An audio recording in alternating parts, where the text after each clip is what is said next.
All right, so welcome to D&D Stealing Dragons, session number 16, To Live and Let Live. Shit, I know why. Whenever you are ready, guys.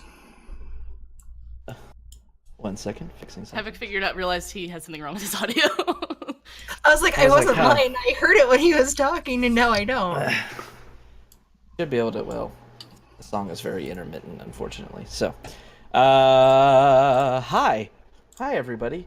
Yeah, totally prepared, by the way. Hashtag professional stream. Hashtag, it's been like a month since we played. Havoc, you play like 7 days a week. That Yes, is also but true. I haven't played this game in like a month, so, you know. I missed you guys. This is fun. I like this. I've missed you all. Yeah. I have Cassie has a new things hip. that can... Yeah, Cassie has a new hip. Mhm. Stronger than I have a cleaner ever. hip. I still Yeah, have my cleaners. bones for now. Doctors said that they could rebuild her. Plus $1 million, but We're quoting Mass Effect now.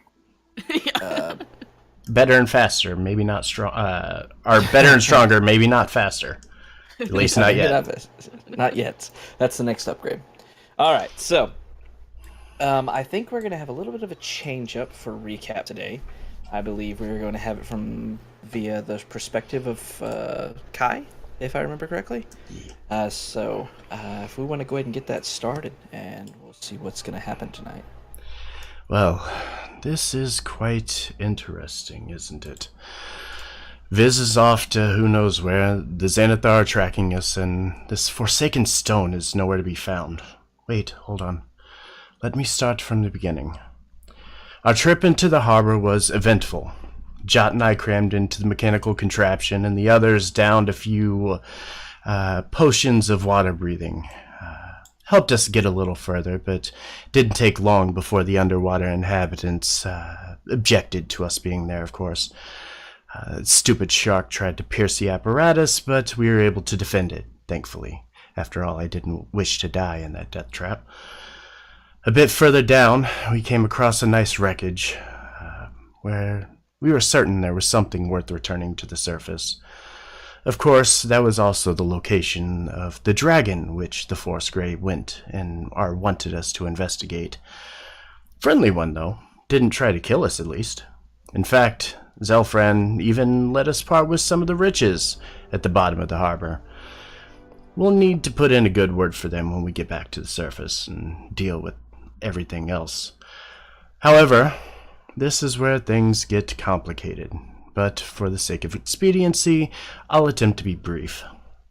We ventured to the catacombs of Grinda's family and went to find her familiar. As expected, it was dead, and the stone was still missing, though that wasn't all we found. Aside from finding a key within the tombs, it was oddly vacant. The remains of those preserved within are gone, and while that's not particularly a concerning sight to me, it does pose the question as to why they were taken at all. When we attempted to leave the tomb, well, let's just say we didn't approach this with the same diligence that we do in the past. With us being a bit on guard after finding the crypt disturbed, when the duergar demanded that we give them the stone, it didn't exactly smooth things over any. Risk immediately reacted, and we were able to overcome the opposition, despite all of this coming at a very unfortunate time. It would seem that Viz has taken a stance in preserving all life, not just our own. Perhaps I shouldn't have killed that duergar that he was attempting to save, but honestly, he would have killed us given the chance. I regret nothing for my actions, but I have a feeling that it's going to be a little difficult to explain to Viz. Alrighty. So after venturing from the harbor back, chasing down these clues, trying to seek out this item or something along those lines called the Stone of Golorr, chasing down more clues to it has led you to this mausoleum. You've gone through it, searching through it, noting two things. As Kai did say, the bodies seem to be missing from some of the sarcophagus, the coffins, within this mausoleum. No skeletons to be found. And also you found this somewhat ornate-looking key That seems to be your only clue that you retrieved here before fighting for your lives against a bunch of duergar that seem to be agents of the Xanathar Guild based on the tattoos on some of their heads. During the fighting as it concluded, one duergar is still alive, knocked unconscious from your attacks, but still breathing, unlike the other three. As you looked around and surveyed the battlefield around you, you saw that one of your companions is missing. Is nowhere to be seen. That is where we're going to start the session tonight. What do you want to do? God, where's Roll20? There it is. Jot, are you okay?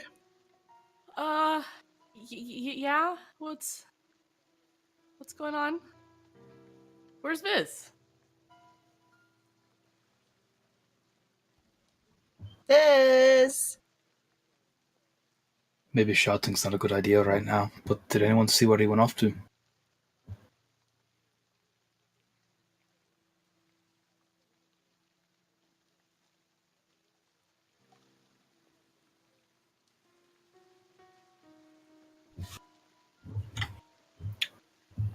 There was a lot going on. I didn't see what happened.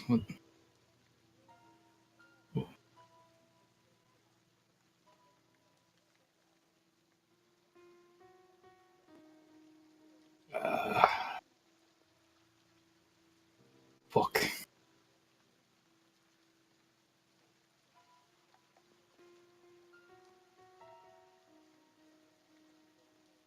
Can Seamus see him? I could try that. I'll send Seamus up into the air, do a few circles, look through his eyes. Okay. Seamus, go ahead and make a perception check.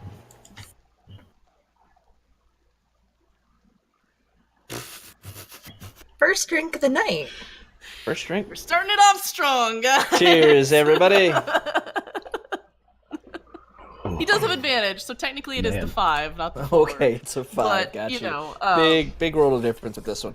As Seamus takes off, Jot's eyes kind of rolling into the back of her head as she starts looking through her familiar's eyes. You're able to see all around the City of the Dead. It's a somewhat large area. But as you're looking around the immediate area, you see several different mausoleums kind of dotting this grassy area in between the walkway, or the main kind of walkways surrounding the City of Dead. As you're looking around, though, you do see people dotting here and there. You see a lot of them, especially close by, are kind of looking and standing and kind of looking down in the direction of all of you. But you all do notice that visibility is still a bit lowered. It is raining somewhat heavily right now, reducing visibility a bit around you. As you're looking around, you don't see Viz. So I'll come back out of his vision and say, I don't see him. I think we might have gotten some attention with the fighting. It looks like folks are kind of looking down this direction, but I don't see him anywhere. Then we're not going to have long. If we're going to get information from this guy, we need to do so now. Kind of point to the other one that's knocked out. Yeah, let's I guess ask what they were doing. Is gonna walk over and slap that thing in the face. Not hard enough to do damage because it doesn't have much health left. I think it's at 0. Yeah. Well, no, wait. No, Yeah. this was the one that was knocked out. That was the one that we subdued and knocked out. Yeah, That was non-lethal. Oh, okay. I couldn't yeah, it remember. was non-lethal. Yeah, this was the one that was non-lethal. Okay. Still at 0 HP, though. Yeah, I think he's still at 0. This though. I think one, that's how this one unconscious was. here is the one that's completely gone. Jabbed with Yeah, the one with dagger. doesn't have an X on him is Yeah, knocked out this one's currently, up. but you did reduce him down to 0 HP. He's stabilized, but he's unconscious, not making death saving throws, but he's hurt. He's barely holding on to life. I'm not healing him. I mean, I can't heal him. Uh, Can I? Your healing hands, lay on hands, whatever that thing's called, that your secret ASMR self can do. Can only do it once a day. Oh, have you already done it? but he's just knocked out. We can bring him back by, like, smelling salts or something of that nature. Right? Should we just bring him back to our bar? Try. Judd will just kind of like tap him on the cheek, say, "Wake up," and then like back up immediately. As you do so, you see his face cringing a bit in pain. You see his body kind of struggling a bit, but then just kind of goes limp. His eyes just barely open as you see his dark eyes kind of glancing around, rain kind of streaming off of his face as it hits him. He looks around and says, "Just kill me and get it over with." Who sent you? Well, I think does he speak common? He was speaking Dwarvish before. Good memory. I just remember because I was the one that had to talk to him. This one is speaking common. Okay, cool. As you ask who sent him, you just see him kind of raising his head up and then just letting it fall back down, and you just hear him, "You'll get no information from me." All right. Risk, what do you think? Are you thinking what I'm thinking? What are you thinking? Jo, you and Talia should go look for Viz. We need to find him sooner rather than later. There are people obviously out after us. We can't be separated. 3-way split the party? Always a good plan. What are you going to do? See if we can convince some answers. Convince him to talk to us.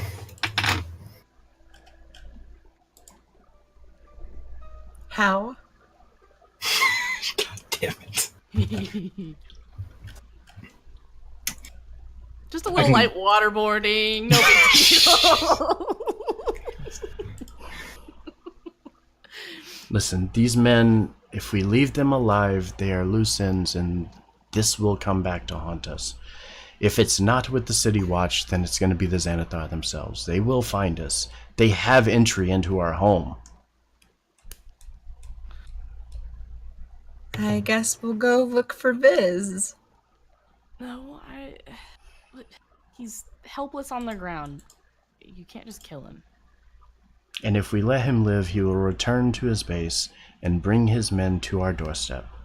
Would you like for them to walk into our home and come to kill you while you sleep? Because I certainly would not. Do you know who we are? To the guy on the ground. As you say that, you still see him just barely... Yeah, mic's on. You see him just barely struggling to keep unconsciousness, and he glances over. He says, "I've heard about you, I think." If we release him, he will say everything. He will let them know that it was us that killed their men.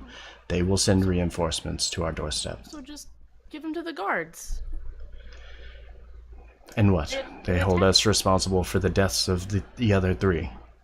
We defended ourselves. Yeah. Trying to kill us.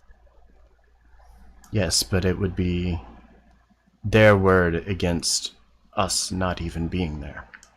Unless you're wanting to wait for the City Watch. I'll wait.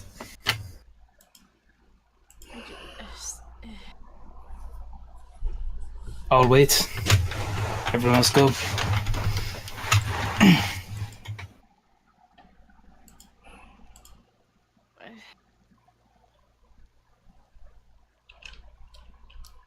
Where's Viz when you need him? As the words escape Talia's lips, you all hear clanking through the rain, and you all stop for a second. It sounds like it's muffled a bit until you realize that the clanking is coming from the north. As you look up, starting to look around this mausoleum, you see 4 figures moving forward, followed by a 5th. You see Viz following behind several guards, one kind of dressed a bit ornately as he approaches. As they move around, you see all of them kind of stopping to see the carnage of the battle here. These 3 dead duergar, one on death's doorstep at this point. With that, the man in the middle, kind of in the front leading the other ones, looks over and says, "Well, it's just like he said. Here's where the battle took place. Go ahead and apprehend him. They're still alive." You see the guards moving forward to look down at the duergar, starting to meander in between all of you. As this one steps forward, you see Viz kind of walking up behind them all. The man looks around and says, "Your friend got a hold of us as we were patrolling the area. Had some reports of some fighting going on, but wasn't sure of it. But what your friend says is true. These gentlemen here attacked you, accosted you as you were exiting from this mausoleum you were visiting. Is that true?" That is correct. Daddy looks around, says, unsavory type, duergar. Only met a couple that were decent folk, so guess it's understandable. Now, you didn't tell me, son. Why was it that these gentlemen here attacked you? Turns around to look at you, Viz. I don't know. They just attacked us. I don't know why. If I may, sir. I can't understand them. They didn't speak a language I understood. With that, he kind of nods towards Viz, turns back around towards Risk. Says, "Yeah, what do you have to add?" Based on the tattoos that these gentlemen have, it looks like they're with the Xanathar Guild. We recently helped rescue Prince Neverember from the Xanathar. And there's a chance that they're not too happy with us. And if I'm not mistaken, they came here knowing full well that somebody was here. When we went into the mausoleum as we were instructed by Grinda, we found that the mausoleum has been picked through. Not just material things, but the bodies of the remains of the individuals that were inside. If I had to guess, these individuals who immediately shouted at us that they were looking for something were assuming that we were here and found what they were looking for originally. With that, you see this man stepping forward, kind of looking around all of you, his hands kind of slipping into this heavy cloak that he's wearing that's covering up this helm that he's wearing as well, obviously protected from the rain. He kind of surveys across all of you. Says, "If we were to investigate this here mausoleum, you wouldn't have anything that was within it then, right?" No, sir. Only a key that we had found on the floor. That is it. He thinks for a moment. Says, "What key? Key to the mausoleum or something else?" That I do not have an answer for you. Look back and kind of over to the others as kind of motion who has the key. As what? Who has the key? I don't actually know who has it. Do I have it? Okay, I have it. Okay. I was like, I don't know who else the key. So John will just kind of like look and like reach into her pocket and like pull it out. With that, the man walks over and he kind of just holds his hand out for you to give it to him. He doesn't take it from you. Takes it, looks around at it. And as he's kind of expected, he looks back and says, "You said you all were hired by Grinda, the proprietor of this mausoleum, to investigate it, or what have you?" We were sent here to track down her familiar that she had sent to this location. She mentioned that she had lost contact with it. As we began to inspect inside the mausoleum, that's when we found her familiar dead on the floor, or at least the remains of it. And the item that it was supposed to be carrying was not with it. So with that, the man looks down again and stares at the key, kind of shakes his head. "Well, it seems fairly clear-cut. I don't know what you did to ruffle these gentlemen's feathers, but, well, a trifle with the wrong person. Wrong group, rather. But seeing as you were sent here," he kind of tosses the key up in the air over to you, Jot, as you catch it. "Says, I expect you to get that back to the rightful owner. expected of somebody doing good work, not nefarious deeds here in the City of the Dead that I am declared watch over. Don't give me more work than I already have with this mess already here. Yes, sir. I've heard things with the watch and such about the activity of the Xanathar Guild, and everything you said makes sense. Even heard about a gang of adventurers that has tangled with them a few times. But save some good folk, I suppose, or at least ones of high prestige, I suppose, these rich folk. But either way, we'll take care of it from here. Is everybody all right? Any of them even alive? Should you just kill them all? Yeah, this one's alive. He's just, yeah, he's alive. He's resistant to speaking with anyone. So Can we keep him? That he raises an eyebrow and he turns to one of the guards that's standing next to the duergar that's semi-conscious and kind of nods to him. You see him picking up the duergar kind of roughly and shackling and chaining his hands behind his back. Says, "We'll take care of it here. Get out of here. I don't want to see you here in the City of Dead for at least a few more days while this noise settles down. Hear me?" Can I buy him off of you? No. Just don't worry about it. Don't worry about it. very well. Ollie, Thank you make for a- your time. Talia, make a persuasion check. Buy him off of you. Oh shit! Wow. As you say that, you see him turning his head slowly towards you. Says, "I'm going against my better judgment here because your friend sought me out and he was very, very distraught about something happening down here. Don't push my patience any more than it already is. Get lost." Okay, I was just gonna return him to his rightful owner. Very well. Shall we? Say We'll go now. alive. I wanted to shake his head and like put it on a spike as a warning outside the guild's house. Uh-huh. After we got our answers from him. That would really not be good for customers. That would be very distracting. Not That is outside not our the advertisement. house. Oh, outside Outside there. the guild's Oh, house. that makes more Don't sense. fuck with us. Alright, so everybody leaving at this point under Uh-huh. this man's Yep. direction. Yep. We're heading seems home. very perturbed with all of you right now. Yep. We're out of here. Yeah, Yeah, cool. Viz is just gonna trail in the back, just head hung, shoulder slumped.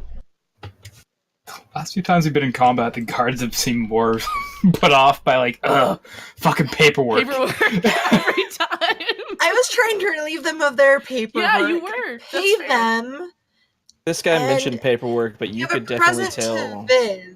The And present then to- kill him as a present to all of us. And You're trying. You're I trying could have so hard. I could have fed the rest of his body to our dogs. I was gonna feed our dogs too. Uh-huh. Oh my god. I fucking love Talia. Something wrong with you, Talia. All right. I fucking love Talia, man. All right. So, as you start making your way away from this mausoleum, you start moving through the City of the Dead. As you do so, you can already see that despite the weather and such, there are still a good amount of people here in the City of Dead, and some of them have started to move up the pathways towards where you were, where this fight took place outside of Grinda's family mausoleum. You kind of brush past them, you hear murmurs and such of trying to wonder what's going on between the town or the city folk here. But you make your way through and start heading out of the city itself. Once again, all of you kind of following amongst each other. Nobody severely wounded in the party, thankfully, unlike the duergar that you fought.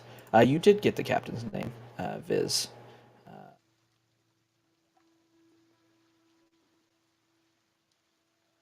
Frickin' read that from that far out.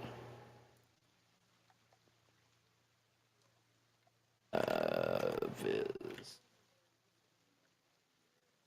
Okay.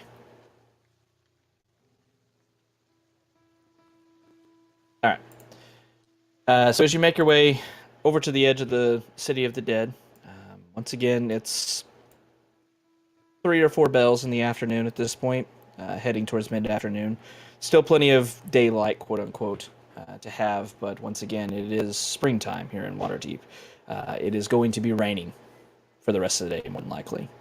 Limit your visibility down to 60 feet. Any kind of perception checks and everything around you are kind of made at disadvantage. Speaking of, everybody go ahead and make me perception checks. At disadvantage, you said? Yes. I am terrible at perception, if you guys remember. I'm not very good at it. Yep. 19 on the other side. Cheers. Second Hey. drink. Fortunately, it still has good. I'm gonna be fucking blitzed by the end of tonight. Definitely. I'm gonna be so hydrated with my water. All right, so here, just so y'all know, I will give you what's going to be happening through the springtime that you find yourself in for the next couple months, honestly. They were doing fireworks. I was trying to keep it So muted. from noon until midnight, heavy rain generally falls, rarely without exception, or with exception rather. You'll have disadvantage on perception checks that rely on hearing or sight, and obviously flames cannot survive. They're not magically lit outside, and visibility is reduced to 60 feet. From midnight until noon, there is thick fog throughout Waterdeep. Once again, disadvantage on perception checks that rely on sight, and visibility is reduced all the way down to 30 feet during that time. So, things to keep in mind going We're forward. basically in Seattle. Essentially, yeah. Right now. Yep. Still kind of cold, very wet, very kind of Barovian-esque kind of atmosphere around Don't you. put me back in this place, Adam. Dear God, I have a question. Uh-huh. That sounded bad at first. Wait. Dear God, I have a question. So, with control air and water, would I still have disadvantage since I can control fog? Like, I can cast can you- fog cloud with this trait?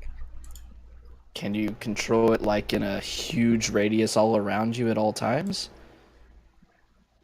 I think No. you could make it it's worse, just but I don't know if you can magic. make I it was like, better. well, I was just thinking, like, as a child of the sea, you can call in a magic elemental of air and water. At 3rd level, you can do gust of wind.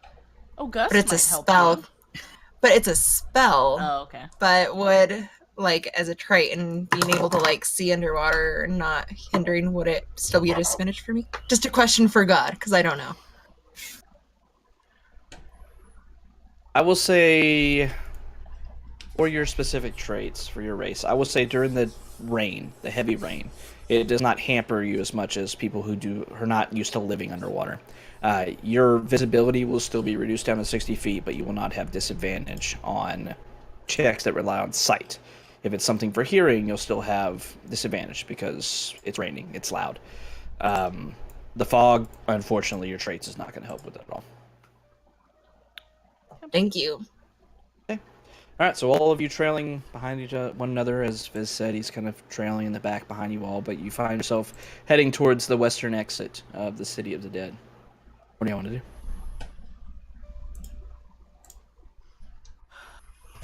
I wanna turn around and like go up to Viz. Like, actually, I was looking down, like looking up. Actually, Viz. Hey.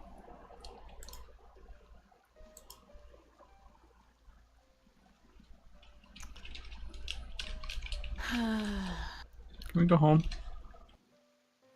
I really don't want to be out here. Yeah, we can go home. Thanks. Okay. Just start walking home. Okay. Yep, we'll continue on. I think what our plan should be, just so we appease the city watch, I think we should try to send one of those little bird note things to Grinda and ask about the key. How many do we have? I think we only have one, don't we? I think so. Have we used one already? We still. Okay. So, Yeah, we used the very first one that we got. Yes. Viz has an unused one. We could write a note, and I could send it with Oh yeah. Seamus. Send Seamus over. Yeah. Because she can't respond with the note, but she could respond with one With that a Seamus- letter or something. Yeah. Yeah, we should do that. Are you gonna transform him into a pigeon first, or leave him in an owl? I'll just leave him in an owl. He can fly. But he's so little. Can he carry paper? Paper? Yeah, he's not that. Can he carry paper? This big. Do we need like a sticky note size note? Sticky note size piece of paper. All I She's can picture- setting up the owl, trying to get it ready and everything. You all hear this weird tune filling your head for some reason. Do do do do do do do. I'm a wizard. Stop with the prestidigitation. We don't need that right now. God. When I think of Seamus, all I can think of is Pigwidgeon from the Harry Potter books. Mhm. Ron's owl, the little one. Oh yes, yeah. I forgot that was the name of his owl. Mm-hmm. So yeah, I think the plan is then just head back to Troll Skull Manor. Okay. So you all realize that sending a note, at least right this second, is not a great idea. It is pouring rain on your heads right now. So you decide to head back to Troll Skull Manor. Yep.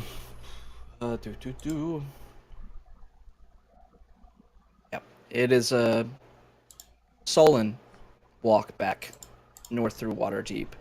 Moving through the streets and such, you see that even though it's raining quite heavily, commerce is still very much flowing. Lots of people still on the streets. Pretty much everyone you see is just completely covered in these heavy cloaks and that have like a almost rubber-esque look to them to easily detract the rain off of them. It seems that Waterhavians, for the most part, are prepared for this kind of weather, as it happens every year. Some of you not quite ready for it right now, weren't quite prepared for it. But with that, it's a quiet walk, really speaking, in lieu of recent events, as you find yourself back at Troll Skull Alley and your home at Troll Skull Manor.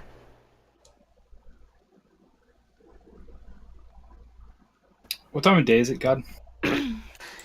At this point, it's about 5 bells. Can you switch us to Central? I don't know if it'll let you do that in a music or a video It call. will, but it's going to kick us all and restart it. Oh, will it? I believe so for a video. Because that was what we were experiencing last time. Is I think we were on East last time and you were popping, but then we moved to Central and it was fine. All right, let's see if it works. We're just gonna do it since we're You're okay? Yeah, it just reconnected us. And Oh, okay. Yep, it does it automatically. it actually sounds better too. At least from what I can hear so far. Thanks, guys. Once we get out of the rain, I'll use prestidigitation to dry everybody off. Make us not look like little drowned rats. I look amazing. You I'm probably, not going to you finish actually- my sentence. I look amazing. Everyone except for Talia is just like, oh. This is the worst. Did you say what time it was? And I missed it. 5 bells. Yeah, it's 5 bells. 5 in the evening. So at this point, the tavern is open? It's not quite open yet. Okay. Usually opens about 6 or 7. As you all make your way, I'd imagine down into the tavern area itself instead of up to your rooms. As you open the front doors, you can already smell the sweet scent of wood burning. And as the door shuts behind you, leaving the rain out behind you outside, you see a man you recognize, Saddam McKinnon, moving in from behind, coming from the kitchen behind the bar. As he looks around at all of you, starting to prestidigitate all of the water off of you and such, he kind of raises a hand in greeting to all of you. Says, y'all doing all right? Y'all look a little worse for wear. Grab one bottle of alcohol. Yeah, I was gonna say. I'm gonna go sit in the booth in the corner. Okay.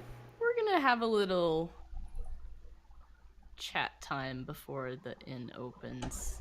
What did you grab, Fizz? Whatever I found first. Whatever. Okay.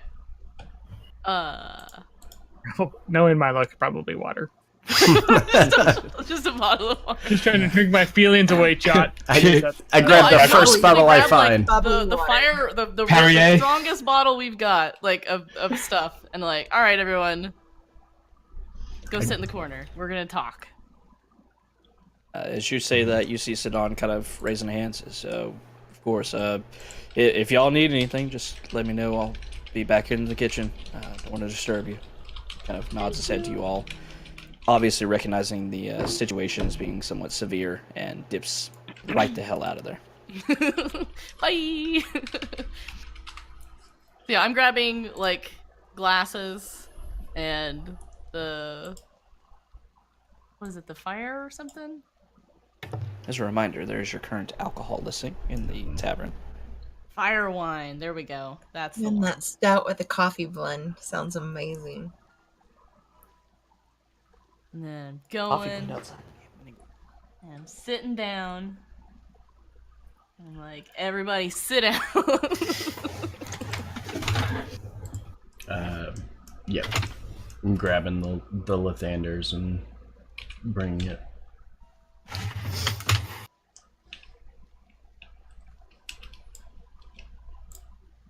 Okay.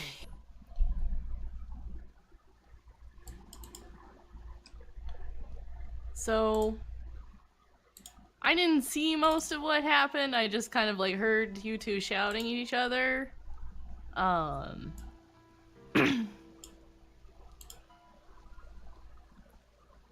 Why don't I don't know what to do. All the confidence just Jolty did very well with the everyone sit down part. Mhm. Just the follow-up was a little missing. I kind of just ran out of what I thought I should say, so I don't know. You were off to a great start. Okay.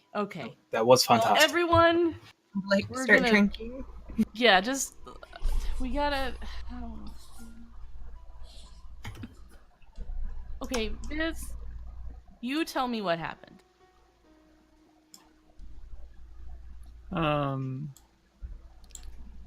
I was able to knock. I was able to knock two of them out. Just knock them unconscious. I tripped them with my quarterstaff, and I don't know. I just asked to not. I asked everyone to not kill him. Like, don't. He was unconscious on the ground, and I didn't think they needed to die. And Kai stabbed one of them, and I healed him. I brought him back from death, just like I did Kai this morning. And I begged Kai. I said, "There's no need to kill someone who's not a threat to us. They're just down on the ground." And he killed him again, stabbed him with his dagger. And I panicked and I ran for the guard. I thought he was gonna kill all of them, all of those dwarves. I couldn't even understand them, and I didn't think they deserved to die like that.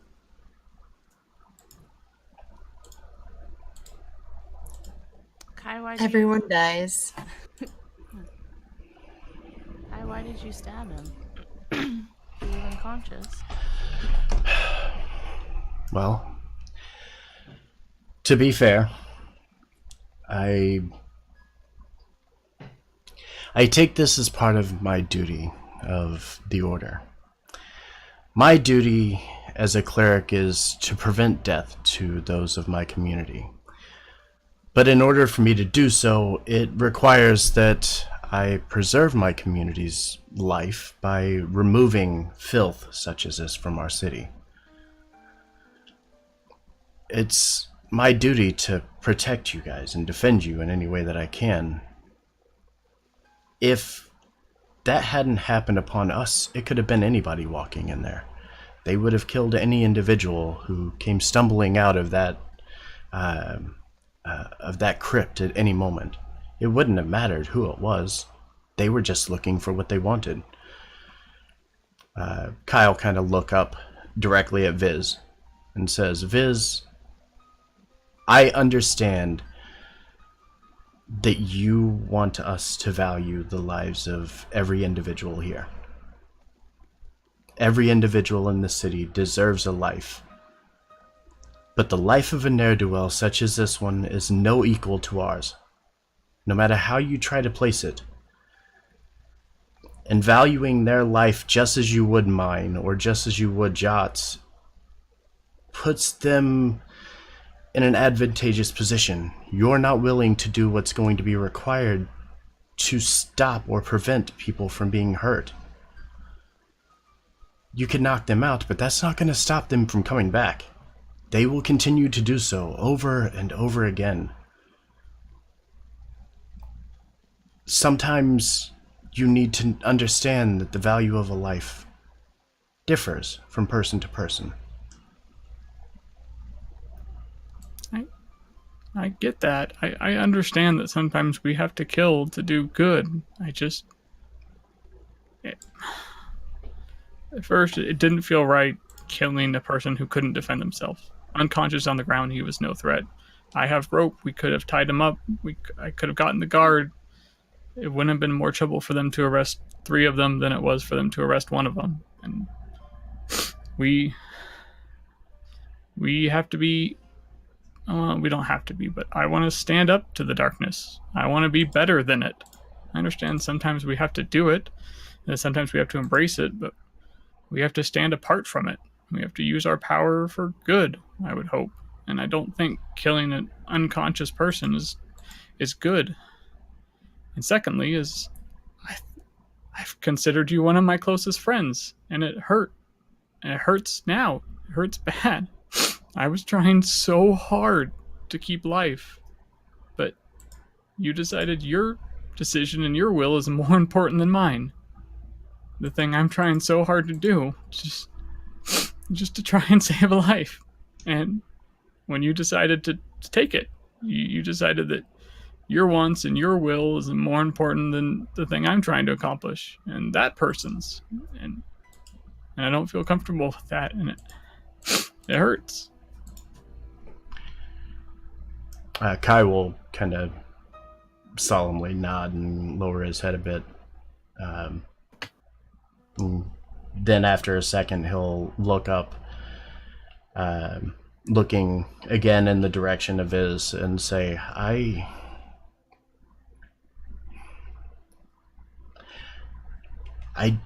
regret that I handled things the way that I did, but I have no remorse for killing that man.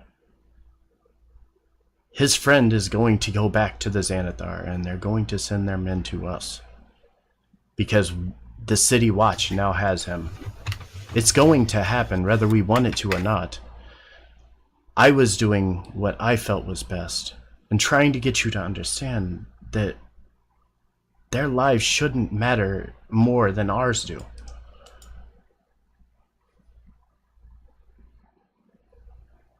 You really think they're just gonna let him go back? Just let him go? What are they gonna hold him for? His friends are dead, and they can speak to them at any moment. They'll learn that Risk was the one that attacked first, not them. They can turn this into their self-defense, and we are now the murderers. There's nothing. The guards understand that Speak of Dead doesn't force them to tell the truth. They're the ones branded with the Xanathar tattoos, not us. And we're the ones standing while all of their men are dead. Yeah. It's because I'm strong. Won't argue with that one.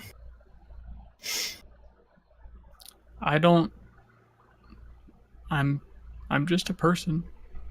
I'm just here in Waterdeep. I just made friends. I just now have a home. I don't know if I get to value anyone's life more than another's. I don't value their life more than my friends. I don't value your lives more than their others. I do value your guys' life because you're my friends and I care for you more. But that doesn't mean that I'm willing to decide if someone lives or dies. I don't feel comfortable with it. And we've had to hurt people before. We've had to end lives before. I understand it's a necessity. The part that I'm hurt about is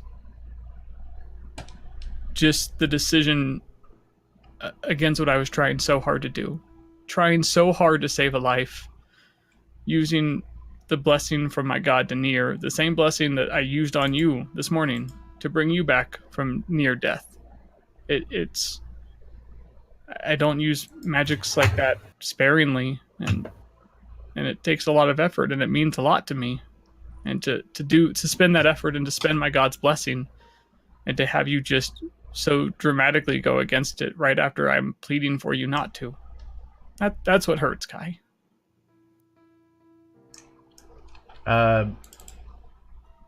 DM, what do I know of the history of the Xanathar to the people of Waterdeep? Make a history check with advantage. Ugh, still not good. With your ties to certain underworld, underground kind of factions and such, you learned in your investigations of Waterdeep before traveling here that the Zentarum and the Xanathar Guild were present within the city. The Xanathar Guild is a secretive organization. It's not one that acts out openly. It is not one that draws attention to itself. It operates and the organization exists, but it's not one that normal people really know about. The Zentarum is a little bit more open just because it's a mostly fronted by mercenaries selling and sell swords and things of that nature.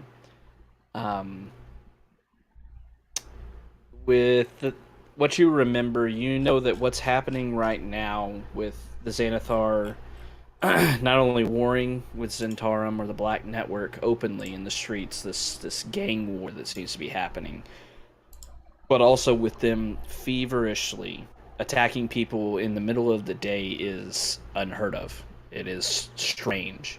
You can definitely put some weight on the fact that since all of you are embroiled in this plot to seek out the Stone of Golorr, that the Xanathar Guild very much has their eyes on this item and seem to not be hesitant to spill blood to obtain it.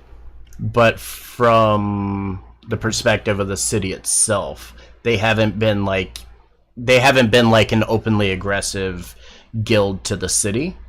They've been more just in hiding.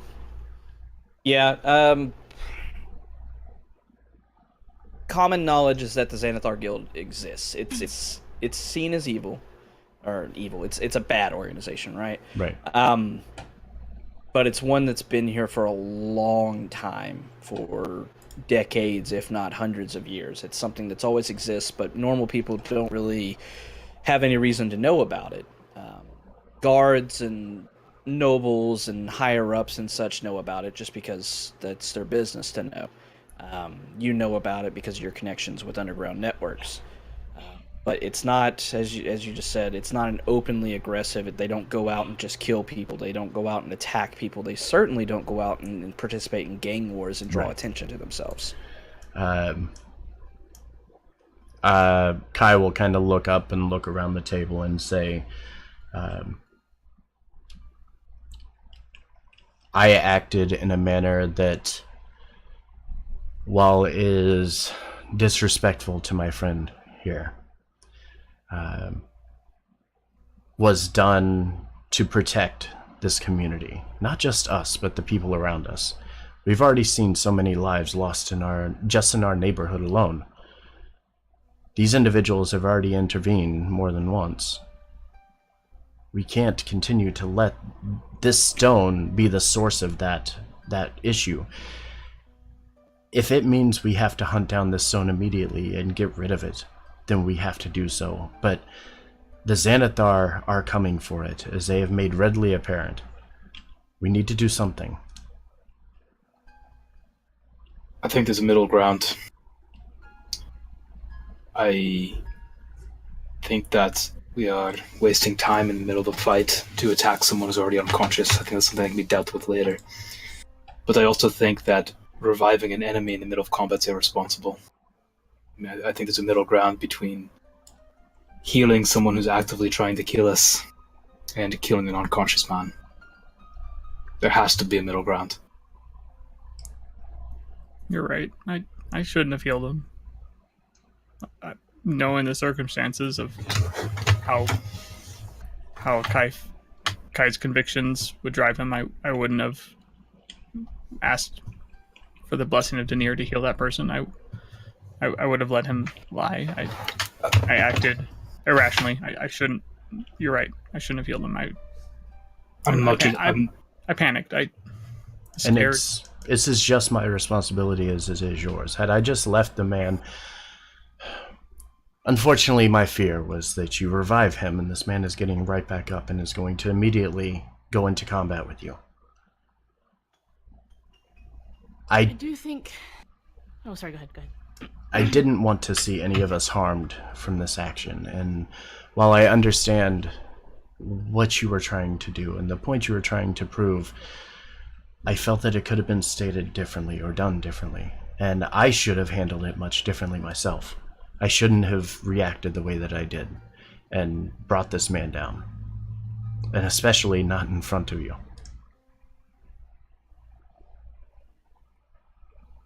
I've never ever taken a life, and I know one day I'm gonna have to, because I want to defend you guys, and you're my friends, and it's gonna be hard when it comes. But I didn't want to start today, and I felt that knocking unconscious was a solution, something that I could accomplish. And if there's a better way that I can help, I want to protect you guys, and I want to protect my friends, and I want to be helpful, and I understand that sometimes we have to take lives, and I will be prepared to do it when the time comes. I don't want to kill if we don't have to. I cry for that dwarf. That I never understood a word he said, but he could be a father, he could have children, a lovely wife, and the only reason he could have been attacking us is maybe his family's held hostage. Maybe, he was introduced into the gang at birth, or maybe he's mind washed, brain control. I don't know. I just don't want to end the life of someone. I don't want to be the judge. I don't want to be the decider that their life needs to end. And I don't know. I'm trying to come to terms with what we have to do. I didn't expect to become a hero. I didn't expect to become an adventurer. I came here to write scribes and write a book, and we're becoming more. And I've made friends, and we have a home. And I understand we might have to do things, and I hope that we don't have to fight amongst ourselves while we're already fighting enemies around us. So many people want to hurt us already, and I don't want to have to combat with you, Kai. I don't want to force you to go against your doctrine. I don't want to force you to go against what you believe in your heart is true, just like I follow the teachings of Denier and Risk follows the teachings of Bahamut. I don't want to force you to do something you're not comfortable with, but in that moment, it hurt, and I'm hurt by it. It sucks to put so much effort into something and to have a friend ruin all that effort.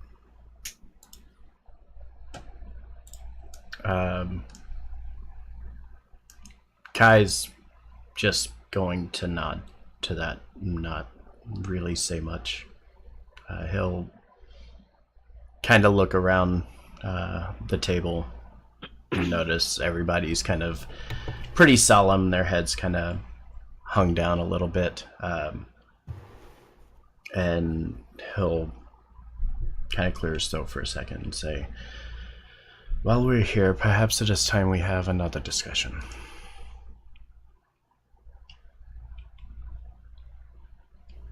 Yeah. We can talk about something else.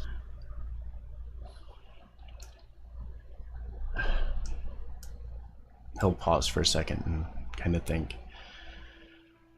In my faith, we believe that once the flow of blood is stopped, that all that is left is meat and bone.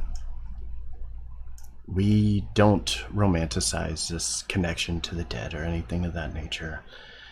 The divine spark no longer exists. That your soul has chosen to move forward instead of clinging to whatever physical existence you might have. We have a very strong belief that when and if your divinity is lost, that should our remains be of use to our community, to our friends, our family, that we would allow you to do so. While we value the kinship and love that we garner from everybody in our lives, we no longer exist in that husk that remains. And as such, the practice of necromancy is not as taboo a subject as it is here. The use of the undead as assets to the living and the livelihood of our people is standard fare, using them to defend people and protect communities in times of need. It's common to us. You use the bodies of your fallen as soldiers? We do. In fact, I skeletons don't think and... he's had enough to drink for this conversation. He's gonna pour like a big I have my bottle. He'll kind of look up and say,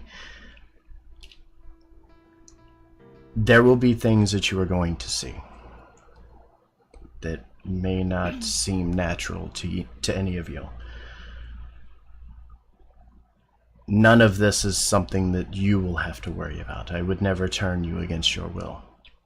That is not something that I would be willing to do in any case. But if you have the opportunity, if I die, and my body could take a couple more fuckers with me, feel free.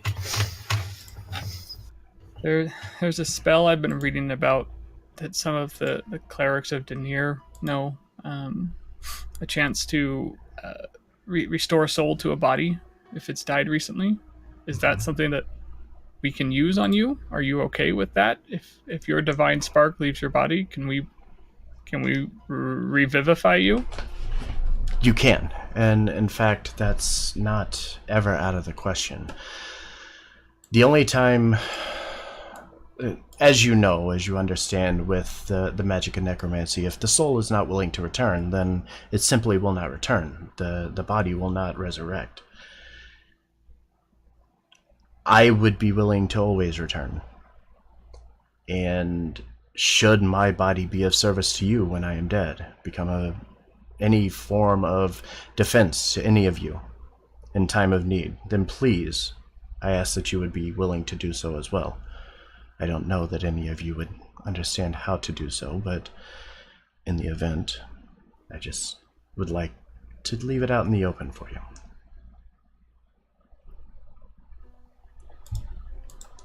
But again, my faith is not yours, and I would not force my will, like I have already, unfortunately, upon any of you. I will not make that same mistake twice.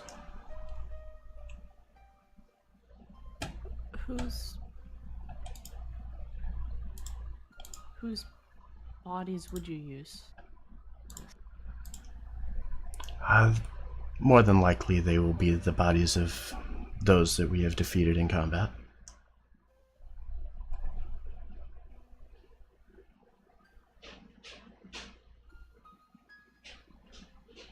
And at any moment, I could turn them away or make them disappear. It's not something that's going to be easy to adjust to the first time, I'm sure. But where I grow up, the undead are part of everyday life. Their knowledge, their wisdom, they carry on information that we will always continue to grow from and learn from their experiences.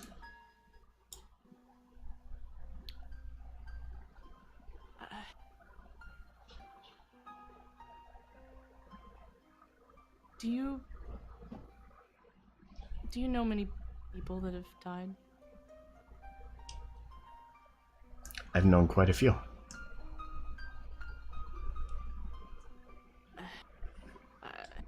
I can't speak to how you or they would feel about it, but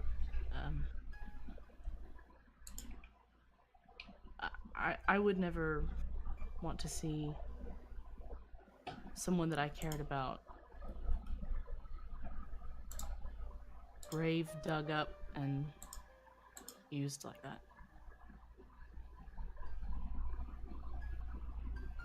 And I understand that, and if that is something you are not comfortable with, then I will not do so. But the lives of those that we defeat, and those who would oppose us, if their bodies remain, I will use them, if it means to protect each and every one of you. That, I suppose. Hey, God. Yes. Hey, welcome back to the game. Do we know if necromancy is strictly against the code of Waterdeep? Like, we know spells aren't inherently banned. You can't brain fuck officials. There's a fine. You can't, like, attack people. That's a fine. But, like, do we know, is there any school of necromancy, any school of magic in particular that's just like, can't do that. Not cool. As a general rule, in civilized places such as Waterdeep, Baldur's Gate, other bit large cities, the general consensus is that necromancy is a dark art. There have been times where necromancy has been used to good means, to a means to an end to cause good things to happen. But those times are far and few between. There is a country just distantly to the east that is filled with necromancers and undead creatures called liches and such that is a constant threat to those all throughout Faerun, not just the Sword Coast. Necromancy itself has a stigma surrounding it. A stigma that is frowned upon and shied away from, at the very least, by most. Strictly speaking, it is not illegal. Unless you're doing something like stealing skeletons from crypts or raising people in the middle of the street. Yep. It's probably a fine for that.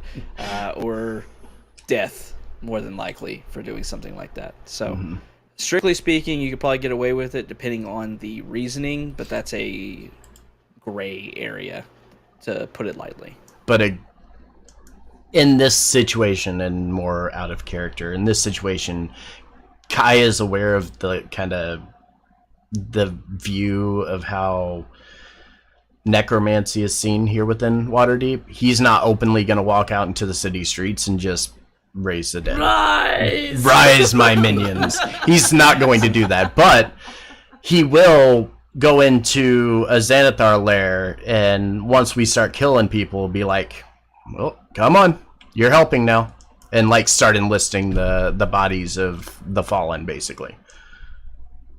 And this is a good time to remind you that all of you have a handout called The Code Legal. The Code Remind you of Legal. all the laws and situations. I read through it. Legal. Nothing said Hashtag- necromancy or raising dead. Nothing. There was thinking about tomb robbing. Specifically. Tomb robbing is illegal. I'm above the law. Right. Specifically, necromancy is not outlawed per se. And kind of as we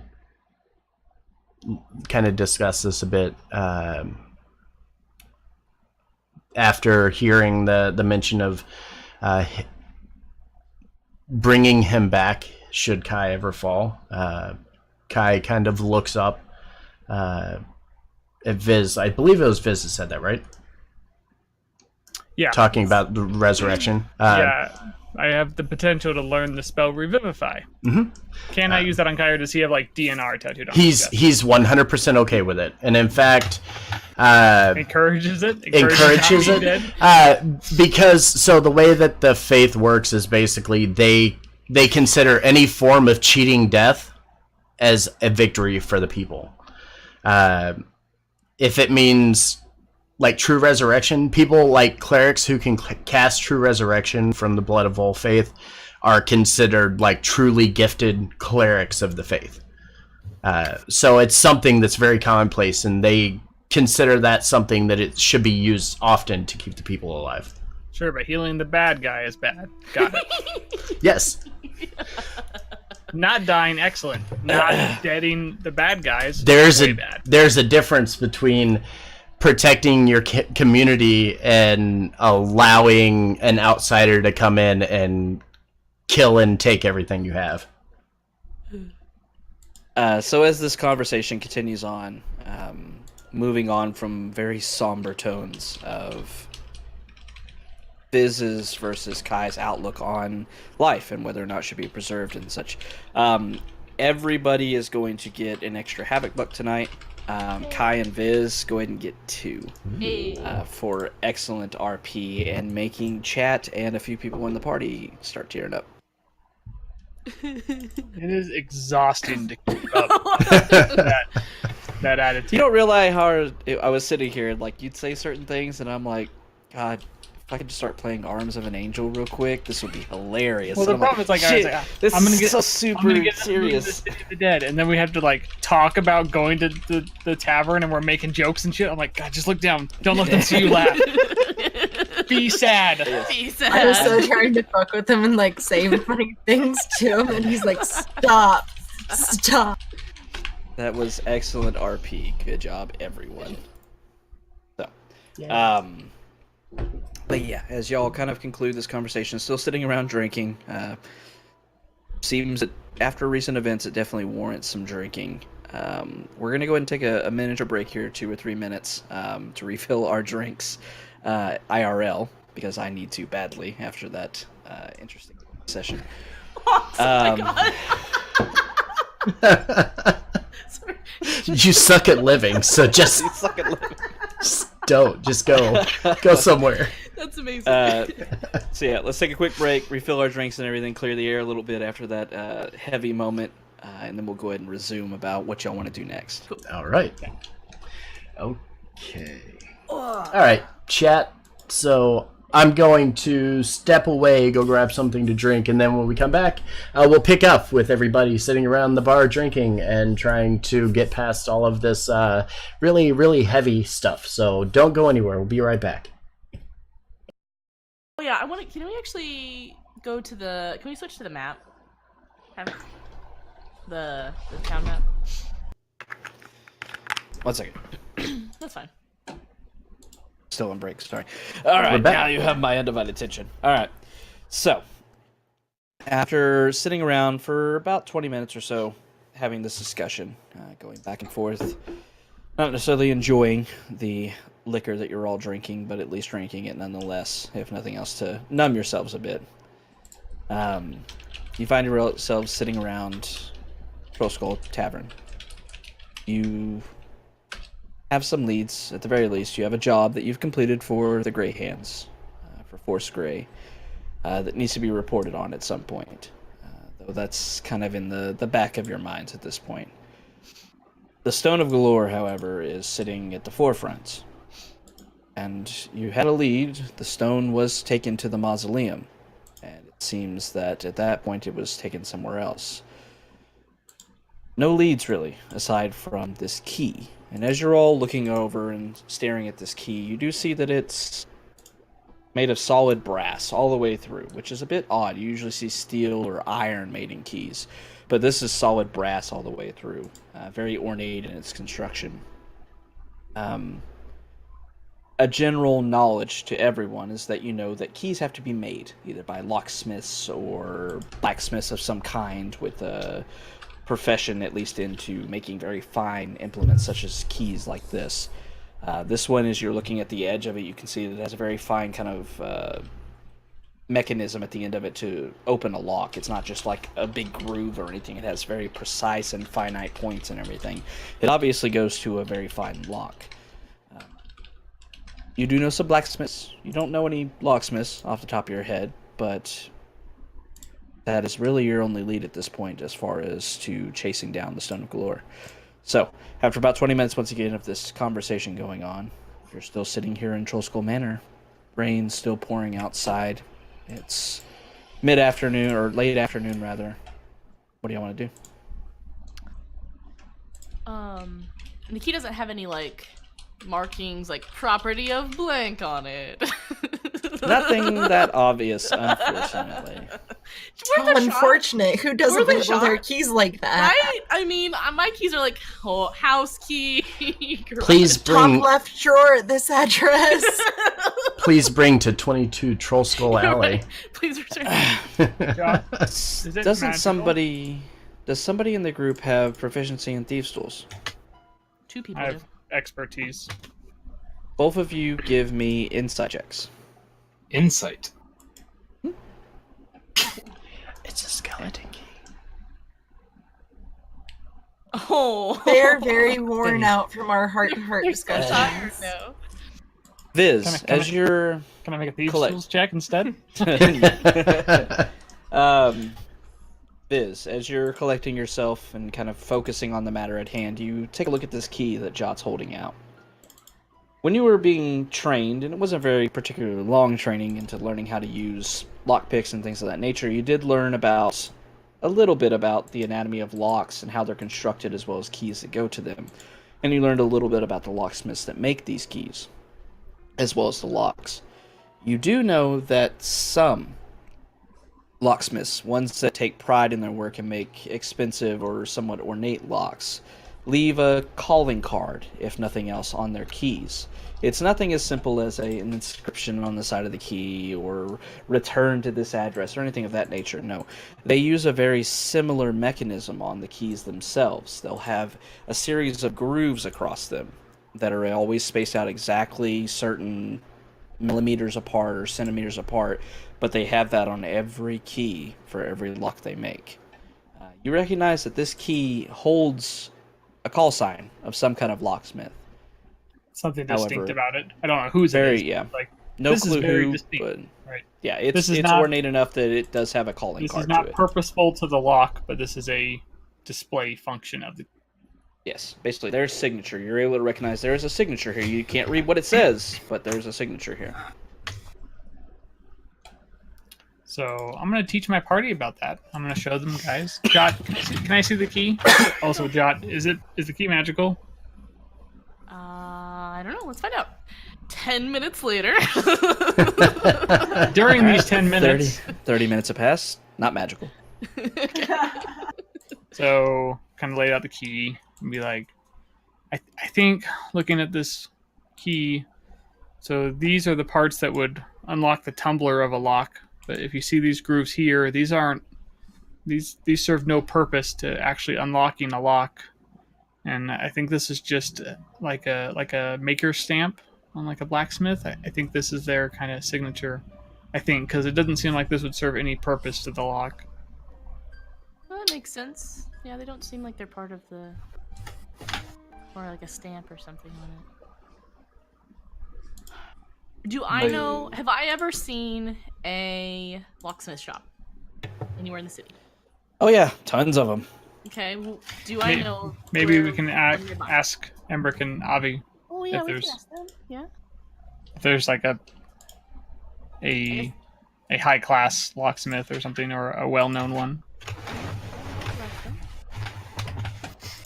Have I ever seen a super fancy lock shop anywhere in town? You've seen a couple that are out there. There's at least one here in the Castle Ward that you recall seeing, as well as some other in the Trades Ward as well, where most business is taken care of. The names of them escape you at the moment. But do I remember roughly where they were?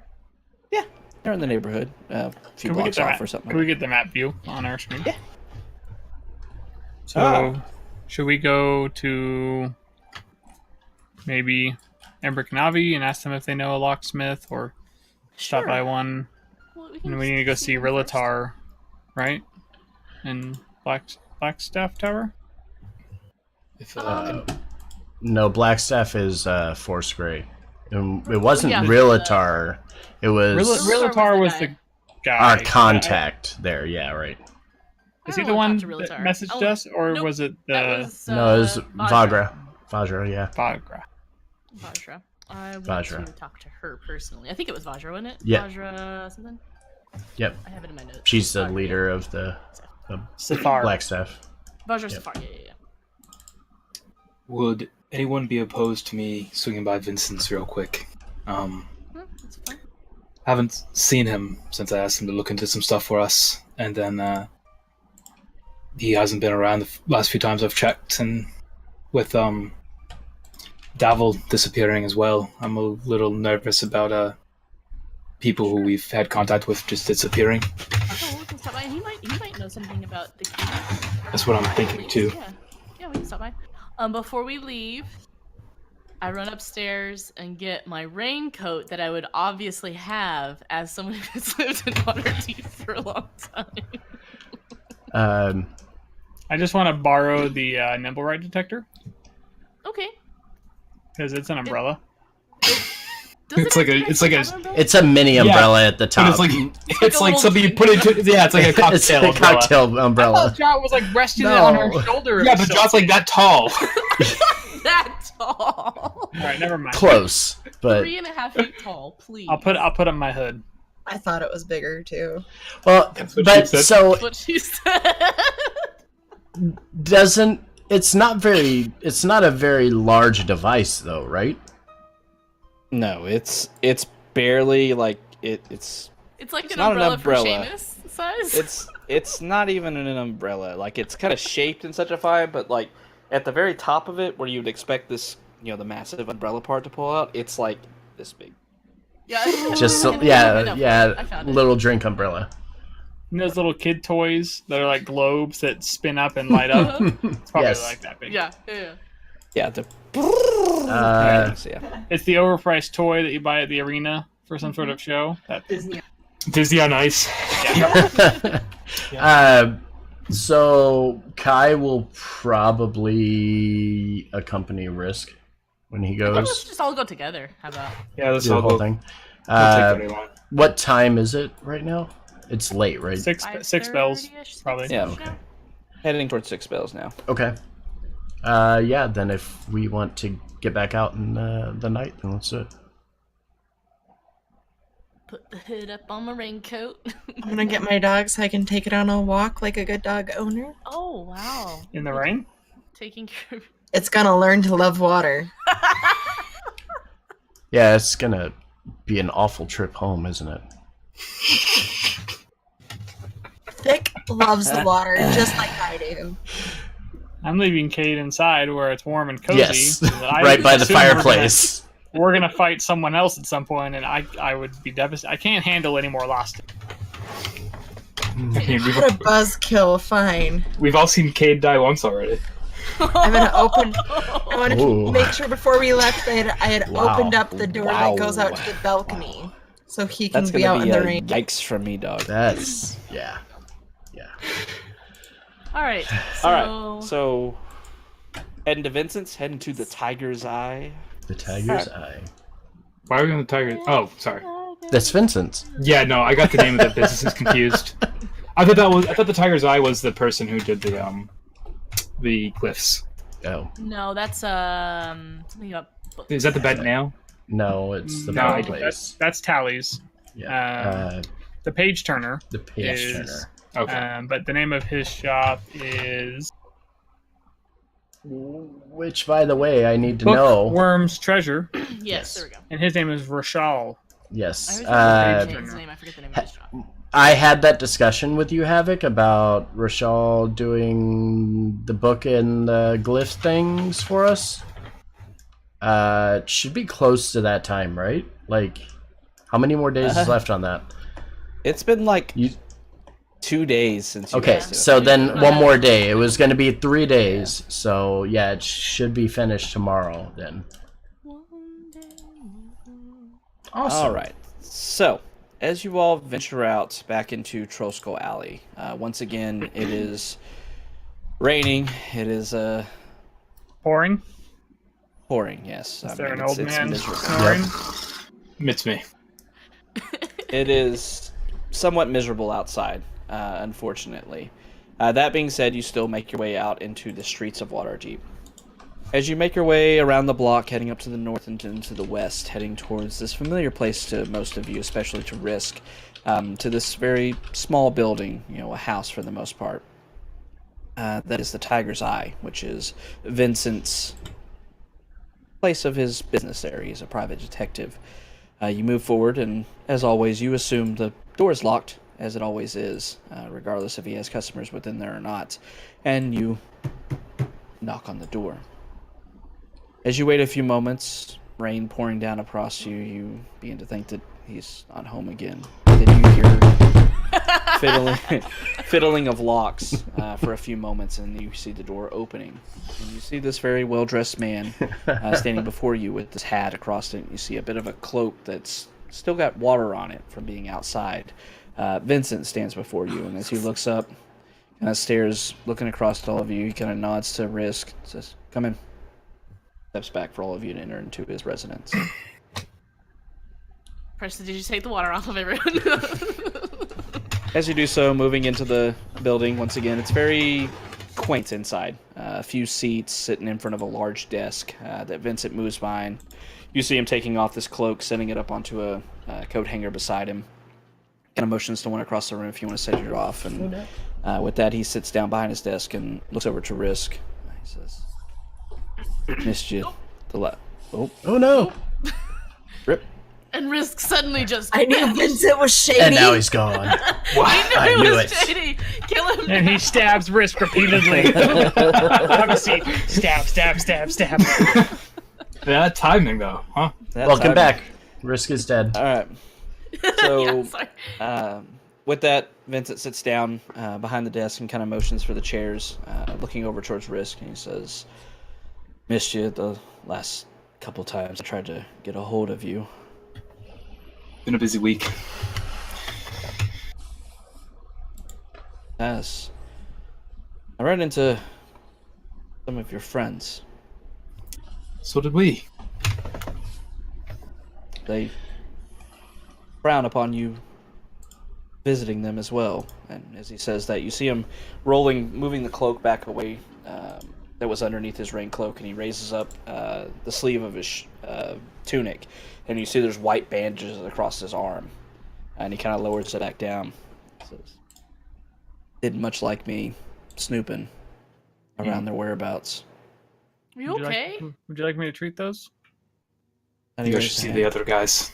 "I'm fine. I was able to escape without too much fuss for the most part." Can I insight check him? Sure. See if he's telling the truth about not being that injured, and see if his story is like read his body language. Like, is this really what happened? Yeah, go ahead and give me an insight check. Vincent continues, says, "There's some unsavory types that you find yourself involved with. I started to investigate what you sent me out for, but according to my contacts, you were able to learn things about the Growlhunds and such, and what they were up to. Hope you understood that they're not good people." No, I got that vibe pretty quickly. That's good. I assumed as much, and you'd pay me some coin, and all of this hits close to home, I suppose. So, needless to say, I investigated a bit further. The Xanathar Guild wants you. Well, means to an end, I guess, is what you are to them. They want the Stone of Golorr they kept talking about. Well, one very talkative fellow. Do we hear a thump upstairs? Don't hear a thump upstairs. He's on one talkative fellow, told me that much at least. I investigated a bit further on my own volition. Light gray blue skin? Shakes his head, said no, said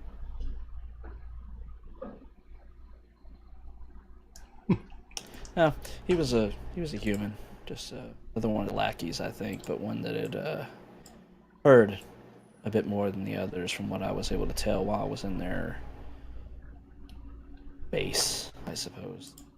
Around, quite far underground, actually. I think it's linked to Undermountain, actually. Viz, as he's talking, you see he has a very, not serious, not joking, very plain face. As he described his wounds and everything, kind of motioned you off. You saw that he was bandaged up, but the way he moves, he seems to be recovering from some other injuries, but in the way that you expect somebody who's already been healed to be recovering. Not everything was completely done, up to max, I guess, but he seems well enough off that he's fine. But the way he's moving, it looked like he took a lot of injuries just because subtle movements through his body and such. As he looks over, he says, I didn't learn too much, just this guild wants whatever you're seeking out, apparently. They think that if you don't have it already, you will soon. And they're sending people after you. If you haven't already met them already, you will soon, so I'd be on the lookout for them. Well, I appreciate all your help. I mean, we were searching for answers at the same time, but contrary to my namesake, I like redundancy in my information. So I was glad to have a second set of eyes on it. We were wondering, we came across this key, and it seems to have the craftsman's calling card on it, perhaps. Have you ever seen anything like this before? You mind showing him? With that, Vincent holds out his gloved hand, takes the key and looks it over. Starts nodding to himself after a few moments. Says, yeah, I've seen this work before. Back over to you, Jot. Says, there's a dwarf locksmith in the trades ward. Her name is Alaspra Ulmar. Say that last name one more time. Ulmar. I have a quick question, God. Mm-hmm. It caught my attention that you said he reached out with his gloved hands. Mm-hmm. We don't typically wear gloves inside. Does he always wear gloves? Or is he just wearing gloves because it's raining? Every time you've seen him, he wears gloves. No fingerprints. What's finger? That's weird. Vincent continues, says, I've seen her work before. I've had to... a couple of times. You cut out. What? Oh, sorry. Vincent's very soft-spoken. Sorry. That's fine. You said she's... She's very good at what she does. I've had to bypass her work a few times here and there. Anything she's made is probably worth a good amount of gold to whoever commissioned such work for that key, as well as the lock accompanying it. What ward were they in? Trades ward. So you're saying that, Vincent thinks for a moment, and he reaches down on a piece of parchment and starts to sketch out a map of the trades ward. Very basic, just kind of circling it in. And he says you go off of...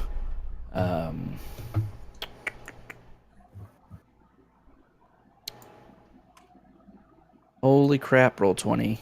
You load, thanks. Go off of the wide way into the core of the wide bull, and that's where her shop is. Easy to miss, or easy to find. She's pretty out there with her wares. She's expensive, but puts out good work, unlike a lot of the other merchants in that area. Thank you.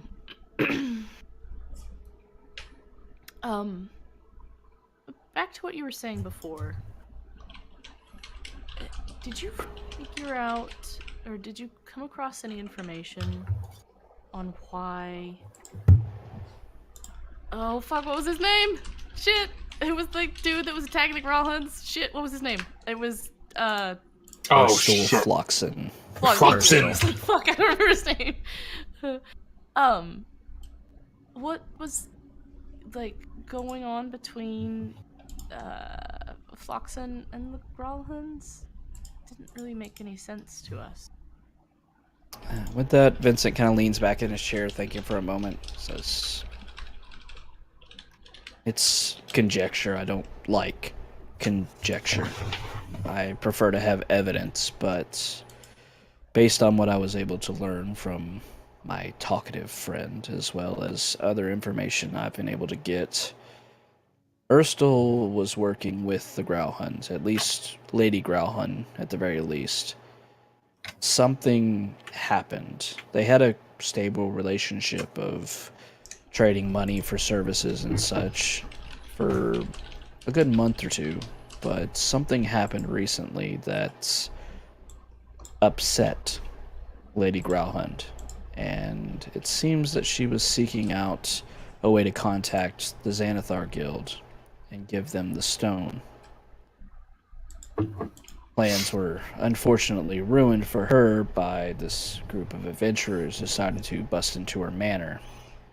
Seems the stone left after that, from what I was able to gather. But why she decided to do so, I'm not sure. This Erstel type, not a good person. He hasn't been giving much to the authorities, I suppose, but enough that some information has been spread here recently. Strange. I don't understand what's going on. We seem to run into a lot of bad people in Waterdeep. There are some good ones too, right? And he shrugs. Some are. You met a few of them. Depends on who you mingle with. You're adventurers. You're not going to find the good ones all the time. Or ever. Yeah. I would like to shake his hand. Like, put out my hand and shake it. And say, like, thank you, for your help. We really appreciate it. Does he shake my hand? Yeah. Does it feel weird? Is he a robot? Tell us. Is he Nick Valentine? The glove kind of creaks in your hand, but Doesn't feel weird. He's got all his fingers. It does. The hand doesn't decompose underneath or anything like that. It's solid metal. He's just making a fashion statement. Okay, I get it. We don't hear like the moving of robotic joints underneath or anything like that. I was thinking like maybe he was a zombie and like a skeleton. There's like no flesh there. I'm standing right next to him. I should at least be able to sense if he's alive or dead. I mean, he's definitely alive. We're talking. He's definitely actually alive, not undead. Oh, okay. All right. Well, he's just making a fashion statement. He is.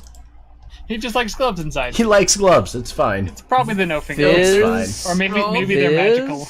Roll a dex save. Make a perception check as you're shaking Vincent's hand. Yeah, there's a thing. I've never wanted to see a high roll more in my life. Roll high. Can I use my DM inspiration? Did you buy one of those before the session? No, you gave it to me. No, I gave you a Havoc Buck. We are not doing inspiration. Oh, I thought you gave me DM inspiration. I think you gave him real inspiration one time. One time. Did I? Yeah. Fine. Oh no! Please? Thank you, God. Yeah. Fine. Reroll it.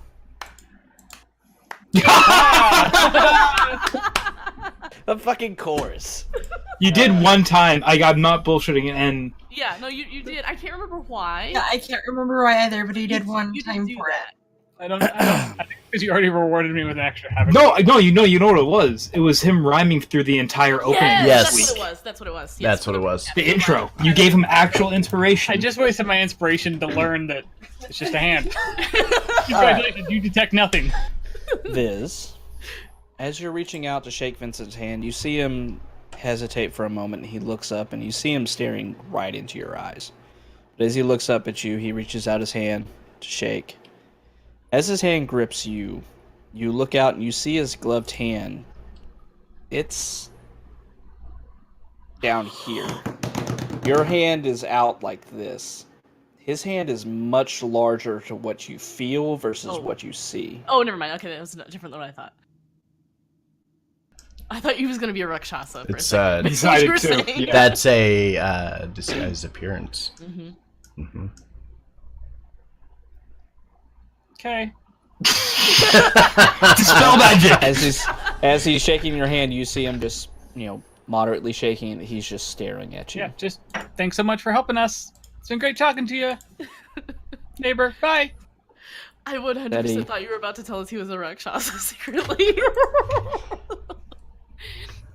because the way you did your hands, because their hands are backwards. Describe the thumbs backwards or something. Yeah, but it's just his hand's just bigger than I thought. So he's like, Yeah. he's illusioning himself to look smaller.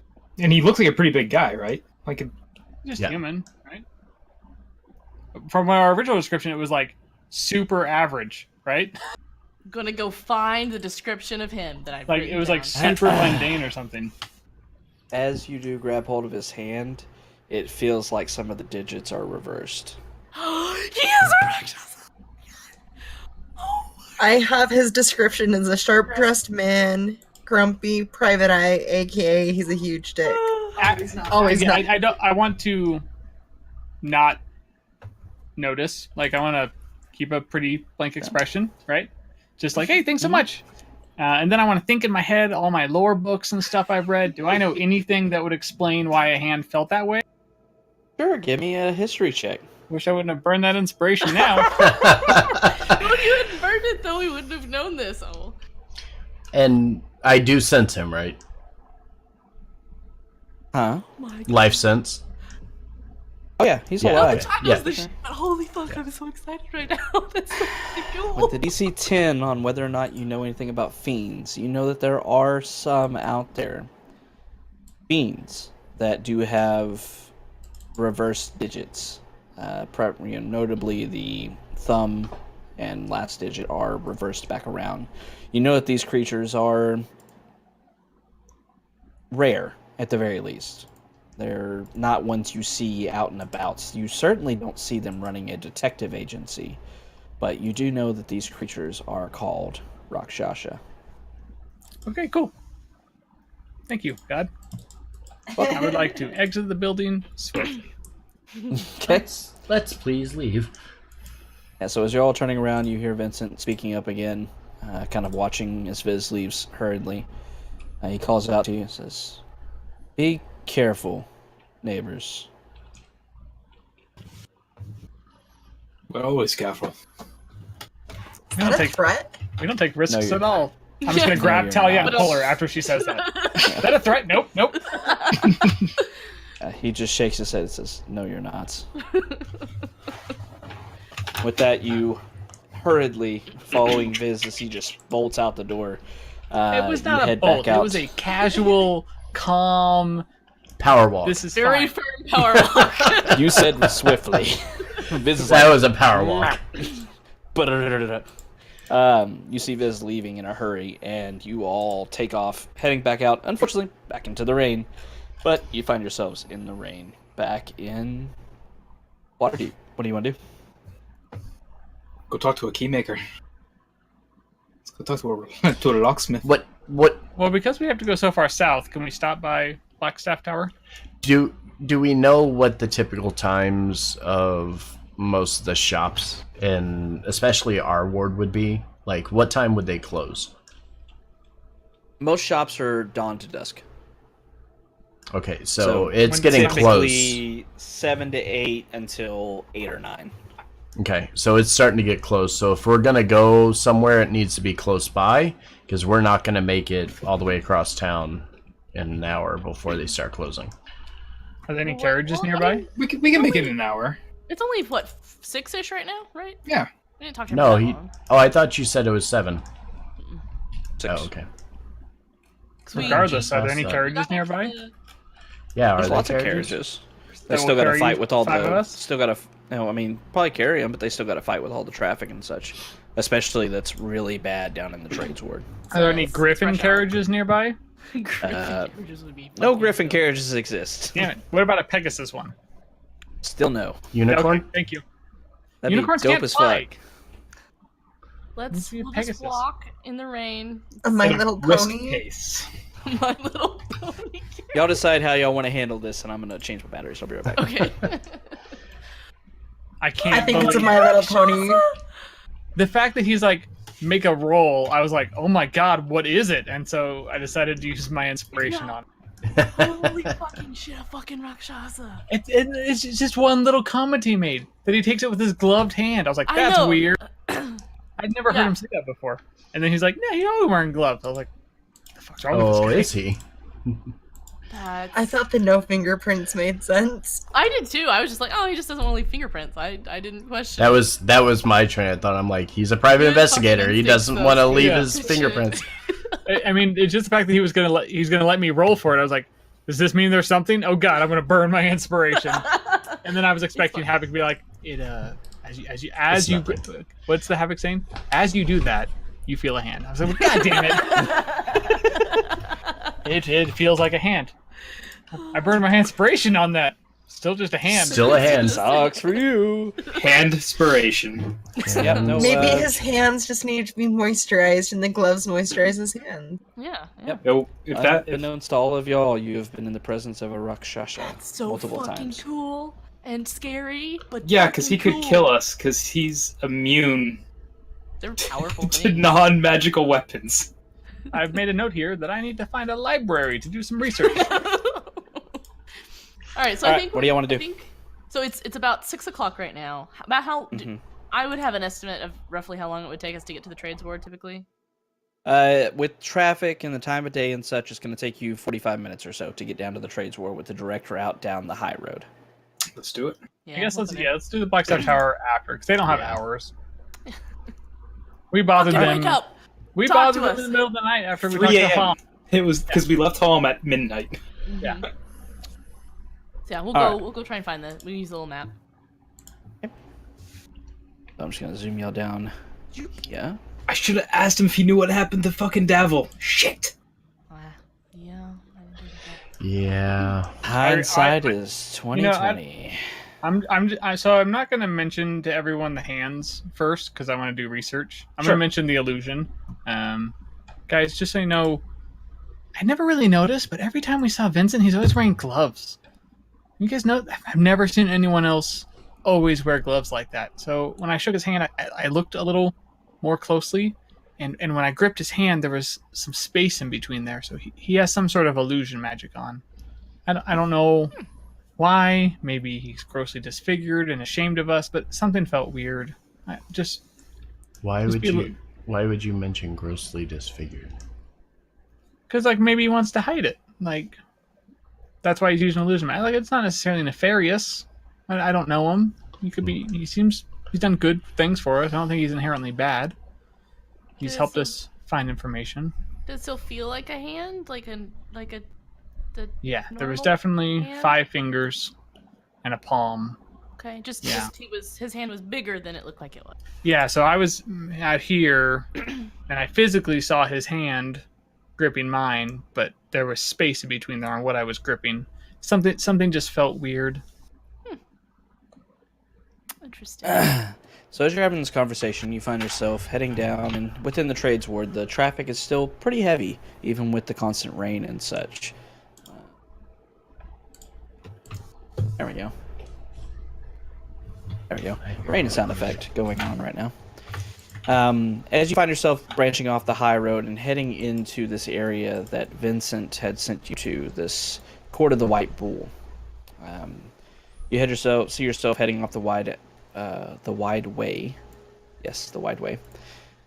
And as you start looking around this kind of courtyard of shops and different businesses, you see different things here, some tailors and such, but you do see very clearly a locksmith that just simply says Ulmar across it. That's probably the one. Walk on up to the door, and is it open? Yep, you see that it's even, swinging door, just to push it and open it. Prestidigitate all the water off of us. Okay. So as she does so, you hear the familiar ding of entering into a business, saying ding of a bell up above your head. As you move in, it's somewhat brightly lit within it. You do see a countertop back behind you. All around you, you see ornate kind of like door handles and such, but all of them have these locks with like filigree carved out around them and such. As you're looking around, you can kind of admire it. You see different pieces of metal hanging here and there, as well as like chains that have keys hanging off of all of them. As you start to look around, you hear a gruff voice coming from somewhere back behind the counter. It says, Yes! Ah! 1 second, please." You hear clatter of stuff falling over for a few seconds, and Look back at the back, and then you see door opens. Dum dum dum dum dum. Still don't see anything. Dum dum. You see this dwarf woman, obviously climbing up a step stool or something behind this 4 foot or so tall counter. She pokes her head over. She has long brown hair going down her sides. She's typical build of a dwarf, very heavily built and such, kind of round in her figure. She moves up. You see that she has this interesting pair of glasses on that have several monocles extending out one over the other on the left side. As she looks out, not raising the monocle, you see one eye that's kind of down to a pinprick through all these different lenses and such. As she looks over and says, "Yes, what can I help you with?"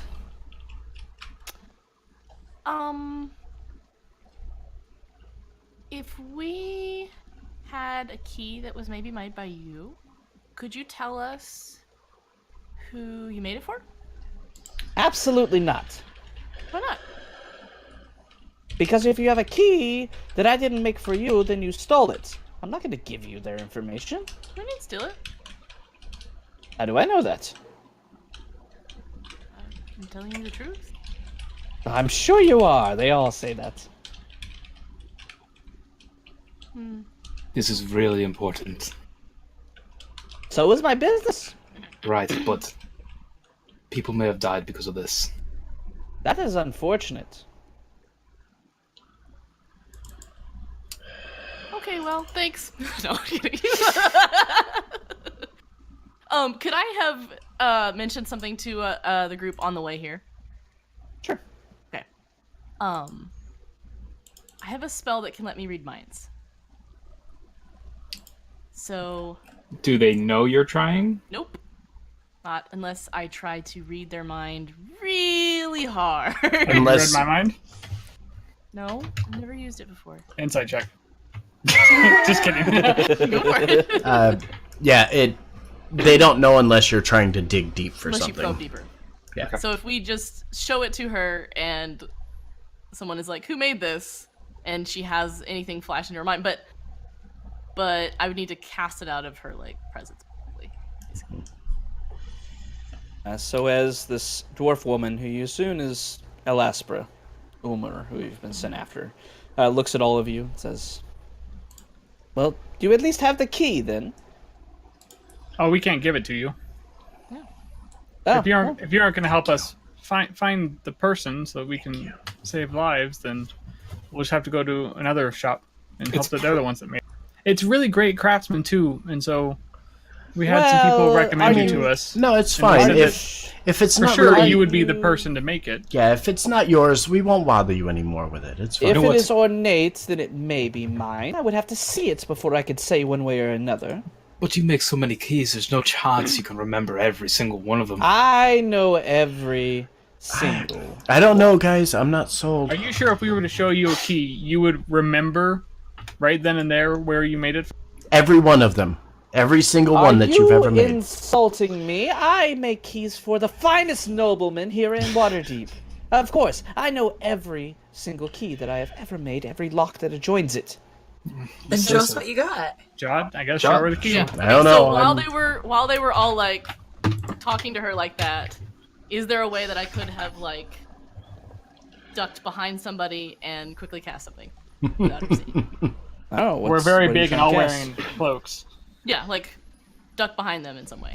I would like place my hand on Jot, like try to like lower her like below the height of the counter and cast I'm guidance gonna- as I'm doing so. I'm gonna What reach are you for the trying to key. do? Okay, what are you trying to cast? I'm not pushing Jot's head down at all. I didn't say head. I didn't say Lois, head. look at my hands. I didn't say Lois, head. Look at my hands. Lois, Lois, look at You're my in the I back did not shoving s- Jot down. just hands. hold on. Jot, make a stealth check. Stealth check, okay. Yep. With There guidance. are With guidance. With There guidance. are verbal components to this spell. Mm-hmm. I can be very loud. Let's fucking go! Yes. So as Risk is reaching for the key, right? To bring it Yes. out? Okay, Jot hands it up and begins to cast this spell. She moves her hands, kind of slipping behind the group of you that are kind of started making this wall as you're going back and forth and kind of accusing her of not knowing what she's about. Jot The slips component behind for all this of you. is a copper coin, by the way. Yeah, Pity- so pity Jot for your holds up. thoughts. Yeah, Jot holds up this copper coin, begins to chant and move her arms around. The movement and such completely hidden by all of you, but she chants a bit, but she's very quiet about it. You still see Elaspra looking somewhat indignant at all of you as the spell is cast. Jot, the spell goes off. She doesn't seem to notice. With that, she looks over towards Risk and kind of shoves her hand forward. Well, bring it to me. Bring it to me. Oh, yes. Here it is. Oh, I think Risk grabbed it. Risk grabbed it. Yeah, I Risk already grabbed grabbed it. it. Gonna hold it out to her. Okay, with that, she reaches up, and unlike other people, she reaches up and just snatches it out of your hand. Looks at it. Tilts I it to want the a side. deck check. Then she flips it over. She's very dexterous. As she does so, says, "Yes, this is my key." She holds it out back to you and hands it to you. Who'd you make it for?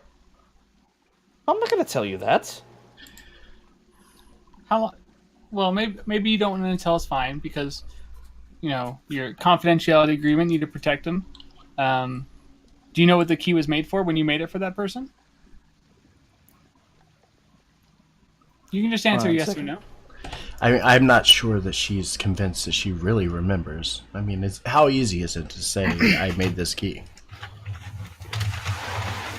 But to be honest, I think that we know that she made the key, and that's enough for us to go talk to Captain Staggett, the guard. Oh, right. Yeah, because he wanted to question them. Right. We need to bring them back here. Could have ideally But that- not had a middleman. I mean, She shakes her head, says, "No, that is my key. It has my signature all over it." yet we're in possession of it. I mean, but do you the know captain what does he- want to speak to you, so we'll go and get him at once. It's fine. Do you know what Very well. purpose you made it for when you made it for your client, who shall not be named? It was for a lock. Yes, Sure, I but installed like it myself. is it a home lock? Assuming, just so you know, this key was taken off Xanathar Guild members. So it's possible that you made it for Xanathar, and I think you're a much better craftsman and shopkeeper than that. Or the person you made it for, if they're a good customer, if they're your friend, your neighbor, their life could be in danger because the Xanathar now have access to their home, or had access until we had the key, but they might already be in there. That is unfortunate for them, really. They paid me good money for the lock and the key. Why they lost possession of it is beyond me. But unless you know their names, I cannot give you any further information. So Jot casts a spell. What is she picking up? He's whispering me some stuff. Okay, good. Except for Jot. Not Okay. as much as I fucking want. It's probably like, oh man, that sandwich I had for lunch. Wow, that's so cool. These guys suck. Buzzer. God, why are they here? Can they just leave? I'm just reading through this spell real quick. Okay. Bresk is thinking to himself, I just promised Viz we'd stop killing if we didn't need to, but this lady's really fucking pissing me off.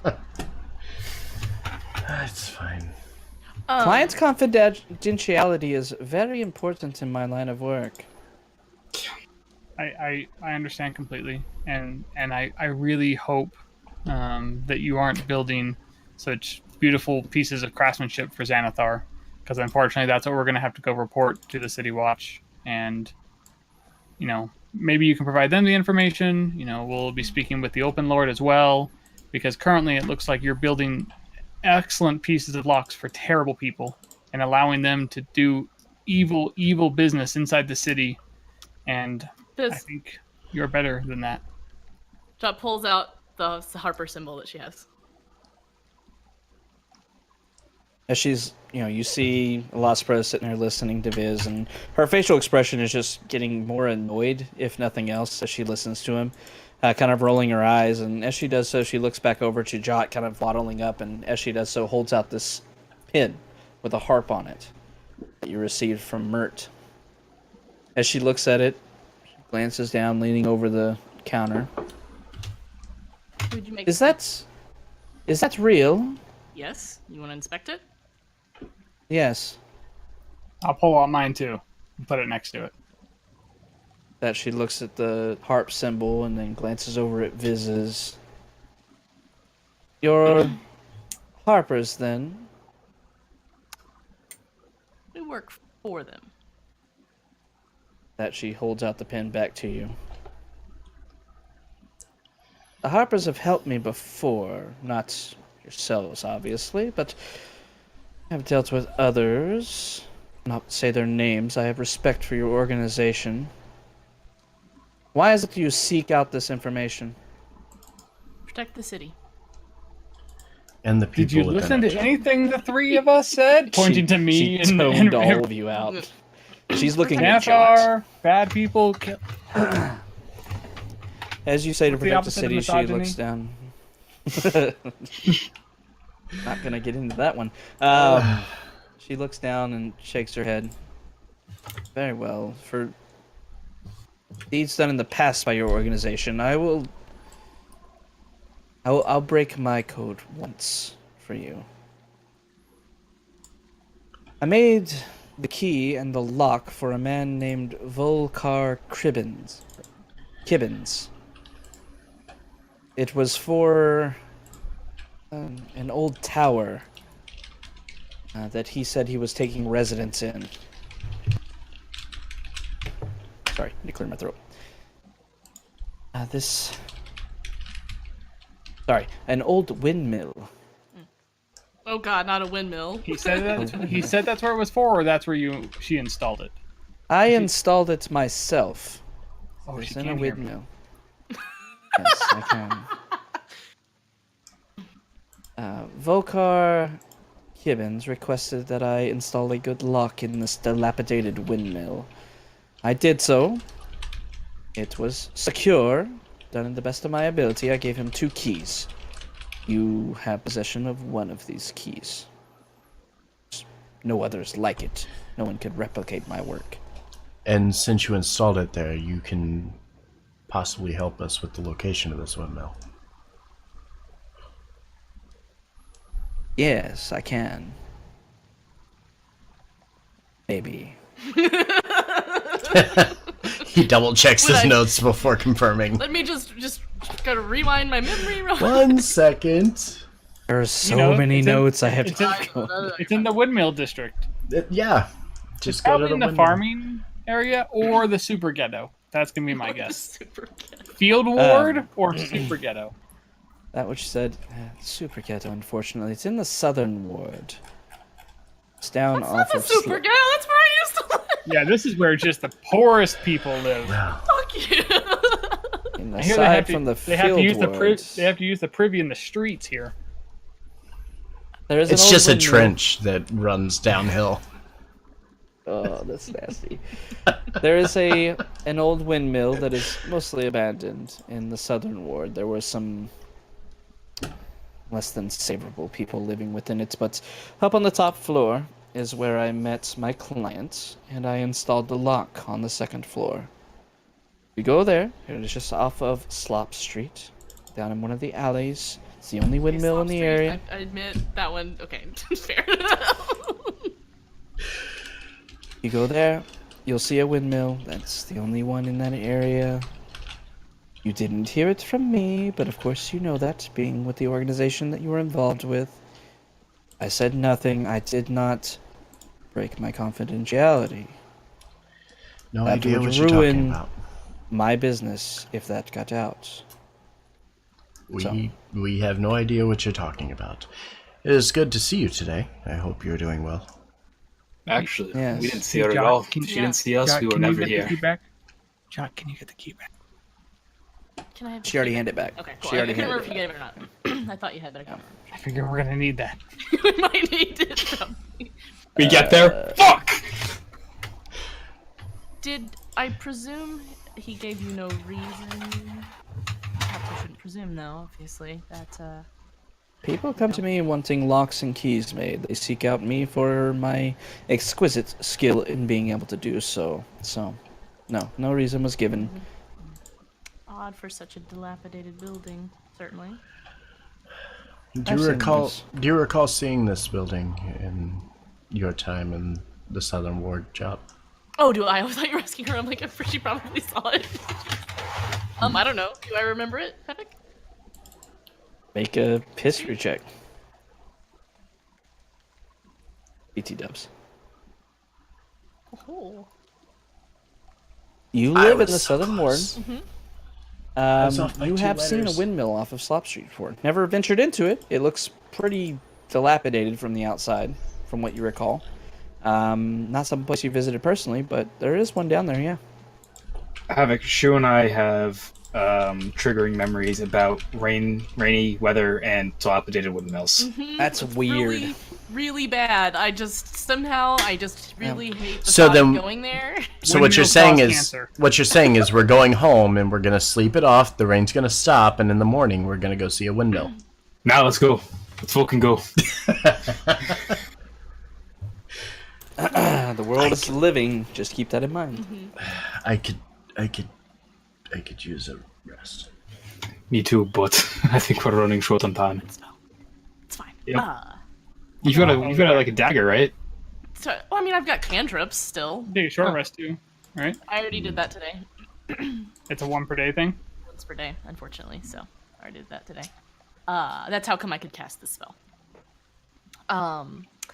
Well, it was a pleasure not seeing you at all, and of course, we did not talk to you in any way.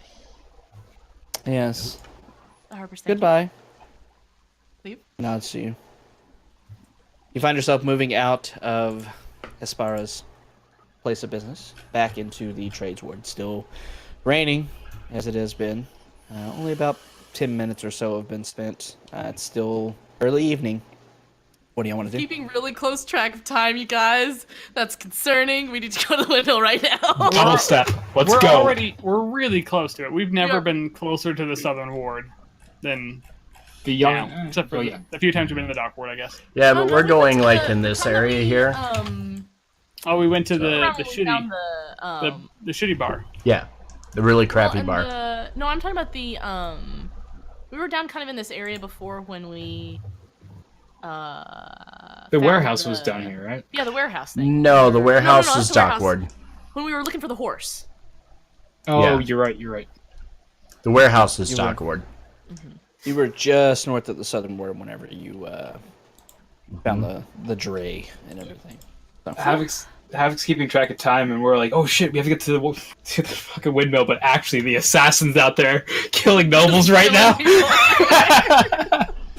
Fuck. Well, we're here. We may as well, you know. So I'll Double step it.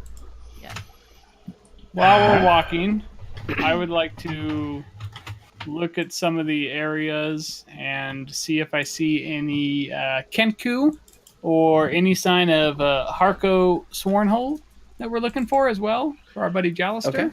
And while Alright. we're wandering through Southern Ward, I would.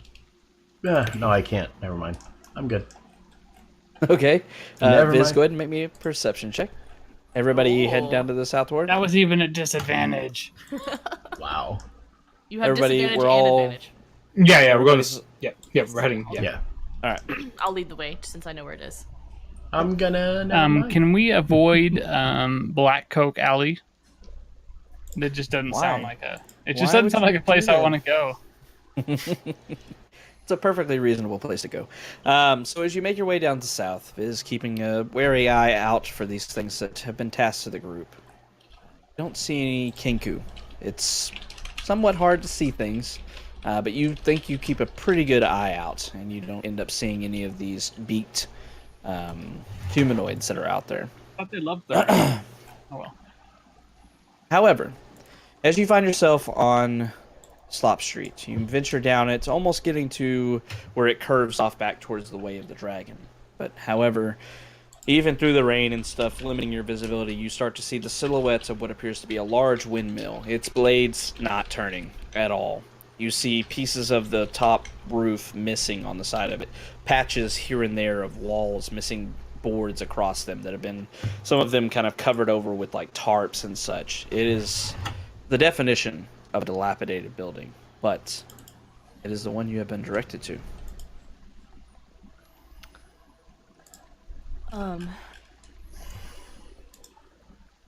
As we get up closer, like anyone around on the street, Anyone People here watching and us? Does it? Make perception checks.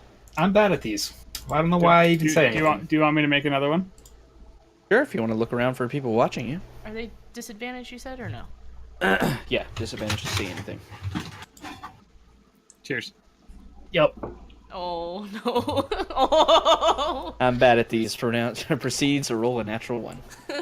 I mean, based on our last round of combat in this game, Saying. I'm bad at everything. You jinx yourself, and that's what happens. Yeah, All right, glasses so half full kind of guy. 9, 12, 9, 9, 9. Okay. As you're looking around, you see people moving back and forth, most of them hooded with heavy cloaks and such, protecting themselves from the rain. You don't see a lot of faces. Nobody really seems to be watching you.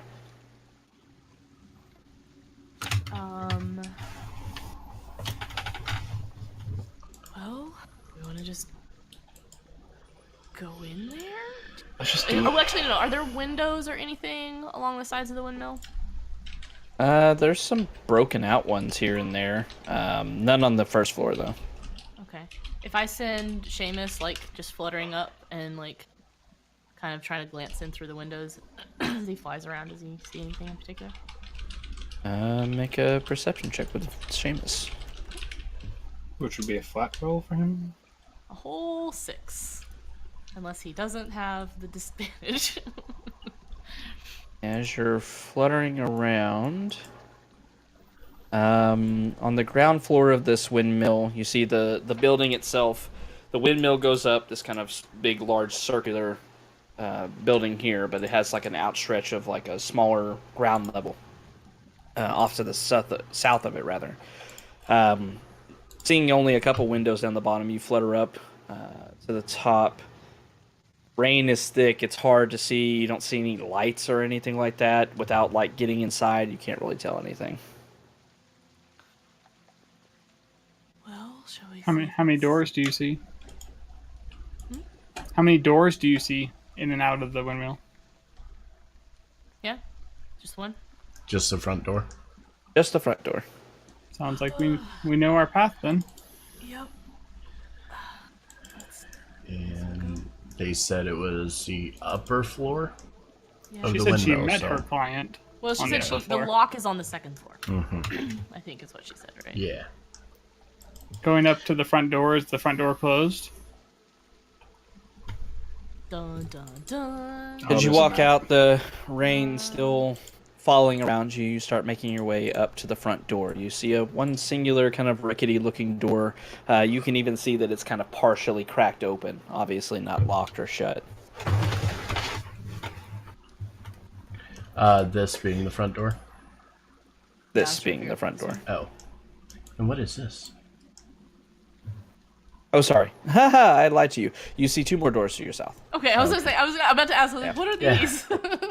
I thought those were windows. I apologize. Gotcha. Okay. So there's a whole bunch. There's Yeah. 3 doors. The main door here seems to lead into the main building, Okay. whereas these seem to lead off to a like side passage where the rooms may be. I'd like to move up next to the door and just sense if I see or feel anything on the other side. So I range want on that? to put my ear up It's and listen to the it's outside of the close. room. It's only 10 feet, so 10 feet within the building. And kind of do the same thing, like walk from door to door and just kind of check. Okay, and Viz, what were you doing? Putting my ear up to the door and seeing if I hear anything on the other side. I think Risk is All doing right. the same thing to that other door. Okay, both of y'all give me No, I did perception just by default. investigation checks. So is this still? I- this isn't a disadvantage then, right? Not disadvantage, no. Oh, nice. Kai, you, as you're standing in front of this door, you in- feel some semblance of life on the other side of it, just at the edge of your senses. God damn it! I clicked the wrong thing. I'm gonna kind of motion and kind of put my finger to my lips and then motion that I sense something on the other side. Viz, as you're pressing up, the rain's still falling around you, kind of deafening everything around you, but you listen very closely. You can hear a few voices talking on the other side of this door. It's cold. Cold out today. Rain won't frickin' stop. Yeah, no, it's unfortunate, but at least we have a roof over our head right now. Couldn't say the same thing last week in the dock ward. Yeah, I suppose. Even then, all these people look at me funny. I'm afraid they're gonna rob me. Risk, as you're listening to the other side of the door, hobos. you hear silence. So I'm gonna wave to everyone, point to the door, and hold up 2 fingers.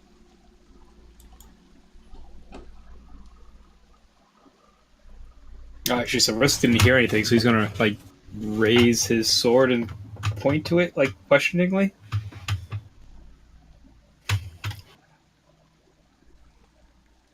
What's the door look like? Is it Rickety. like just a latch? Is it like a bar? Is there a lock on it? Is there a You don't see beholder a lock. stamped on it?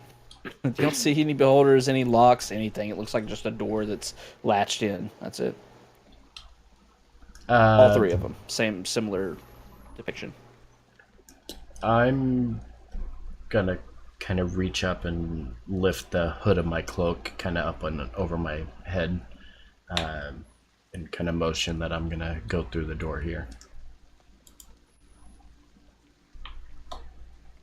Going to go through the door? Yeah, through the one that's right beside me here. I'm just gonna stay at my door for a second. I don't know if maybe they all connect to the same room or something, but I'm just gonna stay here for a second but be ready to dash over there if there's like a fight or something. Okay. So yeah, kind of hiding my head. Gonna reach forward, grab the door, kind of push it open, and kind of like trying not to make eye contact with anybody, but like scan the floor and see how many people I can see in front of me. Okay. As you open the door, kind of peeking inside of it, the light of day, what little of it there is with the overcast sky, you look inside and you see 2 a human and a half-elf sitting down, kind of squatting around a small, barely flickering fire. They immediately look towards you and you see them ragged clothes, very much poverty-stricken, and they both glare at you. Say, what do you want? Nothing. We are just heading inside of the windmill. I'm sorry. Sorry to bother you. Go to the other door. Fuck off. Very well. We will do just that immediately. Close the door, and we're going to turn around and go to the other door. Okay. These are not the droids you are looking for. 100% hobos. What'd you see in there, Kai? Hobos. Is it just like, is it part of the windmill or is it like a No, I storage believe shed? I believe the door we're looking for is over here. Kind of points to the one that Risk was standing at. Well, let's do it.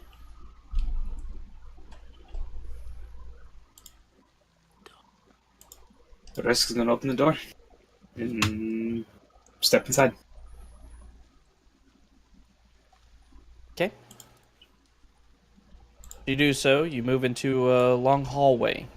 You can hear the sound of rain up above you beating on the rooftop.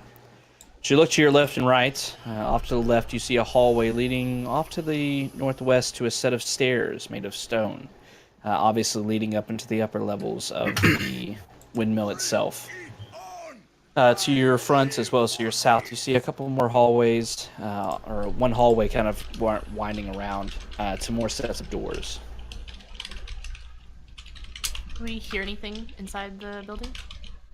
Make a perception check from where you are.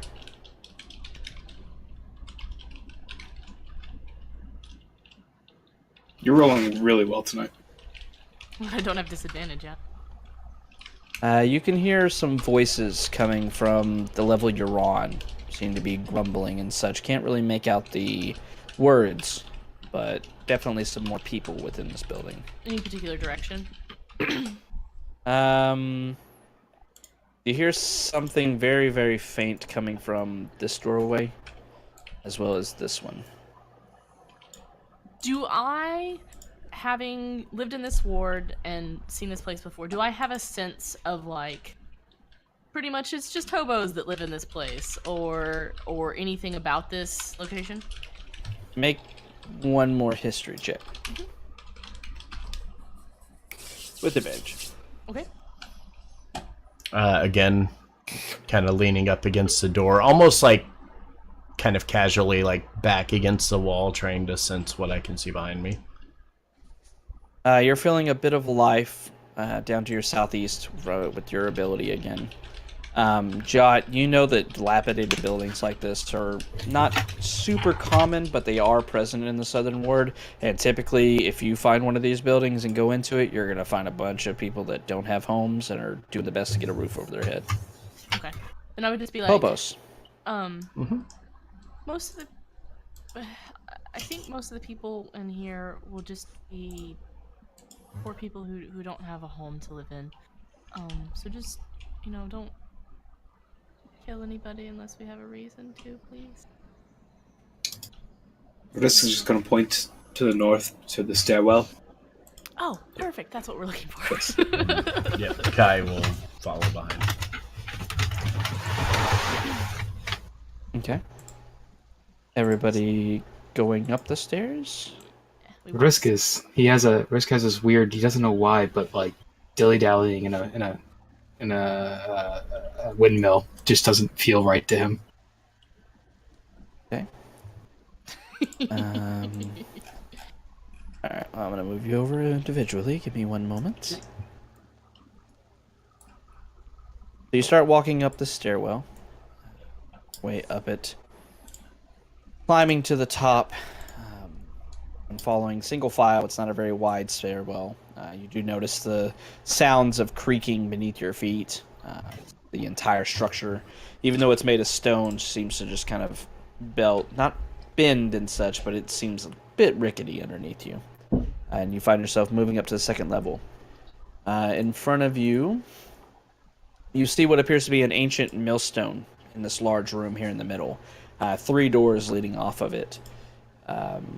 You see the millstone lies under a jumble of debris. It includes machinery and pieces of the collapsed roof. However, dust and cobwebs cover everything else.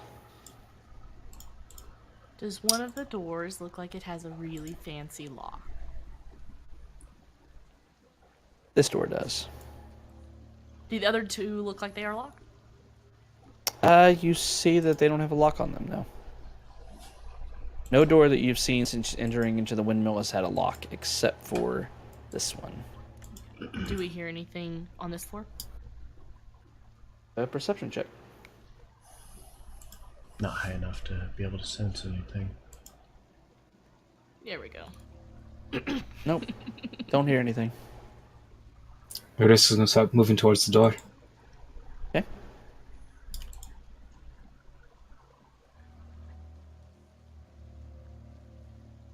Well, you want to check any of the other doors or just open this one? Let's check this one first. Okay. Kai's waiting on the hallway to clear. Yeah, Risk is going to reach from the key and grab it. Well, I think I still have the key, don't I? Yeah, I was going to reach over to you for it. Can I just like inspect it and just make sure nothing looks off about the lock, anything trapped or anything like that? Sure. Make an investigation check. Again, leaning up against the wall to sense what's on the other side, if anything. You feel nothing. Okay. Jod, which door are you checking? Sorry. I'm back. Okay. This As is you're fancy, checking right? against... Yeah, the fancy one. Yeah, you see a lock on this door. You see, as you're looking at the lock, you see some silver filigree. Looks oddly familiar, wrapping up towards the lock and such. You can tell that this has definitely been installed into this door. The door itself looks somewhat haggard, but a little bit better than some of the other ones. However, the lock is just a far cry from the stylization of what you've seen within the windmill. You can tell that it's a pretty intricate, very well made latch, door, handle, everything, lock, and all that's been put, placed inside this door. And does it look like it has is it really dirty and not recently used, or does it look pretty clean like it may have been used recently? Looks pretty clean. Same thing here. Anything in this chamber? Still nothing. Okay. Okay. Do you want to unlock it, or do you want me to unlock it? I would prefer to be the one in the front. Just in case. Risk, going to unlock the door. You move up, taking the key, slide into the lock. You see that and feel that it's a perfect fit. And as you turn it, it barely makes a sound as it click unlocks. Open the door. Open the door. As you do so, Oh God, here we go. You ready? You ready, guys? You see Stradvans there with hello. No. you see that this apartment within this room is in good repair, at least compared to the other rooms that you've seen in the hallways and such. Inside of it, you see a wood-framed, at least king-size bed with a clean mattress stands against one wall. The window seems to be recently repaired, and you see it swinging open and closed on recently oiled iron hinges with the sway and fro of the storm outside. Inside, you see two men, not quite beggar dressed, a little bit nicer clothes, but both of their heads swing towards you. One of them immediately looks towards you and squinting as you see him already reaching down for what appears to be a shovel next to him as he starts to raise it up into one hand. Don't do that. That's really not necessary. As he starts to survey, not quite say anything else, he looks down the hallway, seeing Risk with weapons on him, seeing Kai dressed in priestly garments, Jot, everyone and this angry Triton standing in the back. He raises an eyebrow. Now, we're not looking for any trouble. What do you want? Perhaps we could talk. Mayhaps we can. If there's no trouble to be had, I'm happy to talk with you. No trouble for me, friend. We're only interested to see why this key was left behind in a location that is important to us. Yeah, we're interested in a lot of things, actually. Me too, but I want to know why you're able to let yourself into my apartment that I paid good money to stay locked. Oh, are you Volkar? I am. Cool. Nice to meet you. Risk is gonna hold the key. Someone dropped this, and Okay, go on. would really prefer to do this not out in the open. I'm telling Make you, a friend. persuasion check. Make a persuasion check with advantage. With advantage. Vantage. Oh, 14. Pretty good. Not bad. With that, you see this man looking over all of you, and he starts to slowly nod. He says, "Very well," and he kind of motions over to the other man. You see the one next to him has also got what appears to be a shovel in his hand, the only weapons they really have in the room. He starts to set it off and set it down to the side. The man you assume to be Volkar sets his aside and he says, "Well, not much. Come on in. Nothing funny now. We don't want any trouble." Risk is gonna look at his shovel, and he's gonna hand him one of his hand axes. Which I one's Volkar? said- The one with the hat or the one without it? One with the hat on the left. What a tiny little Looks at room. you That's- holding. Yeah, it's not much of a room. As you're holding out the axe, he says, "I said nothing funny." I hear you, but like, if you actually need to protect yourself from someone, that shovel's not gonna do much. It'll do enough against common folk, which you are not. So, Fair enough. what do you want? Can I just do like a general insight check on him? Like, Reading his mood or obviously- something like that? do what now? Like reading his mood, or Yeah, like he obviously is sketched out that we just opened his door. Basically anything else underlying that at all. It would be kind of what I'm trying to get a beat on at all. I don't know how to. I don't know.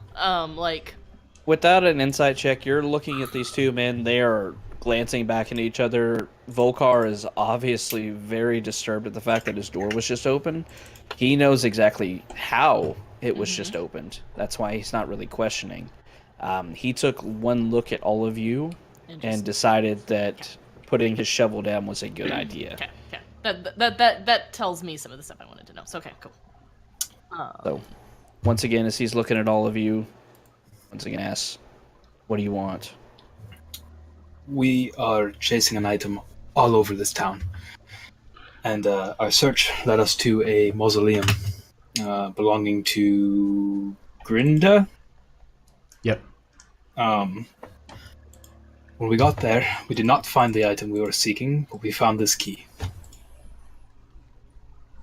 This key led us here. Aye, that's my key. I dropped it. Yes, Fizz. I want to cast minor illusion and like make some like swirly motions around with my hand and be like, thankfully we were able to use tracking magic to find it back to your place.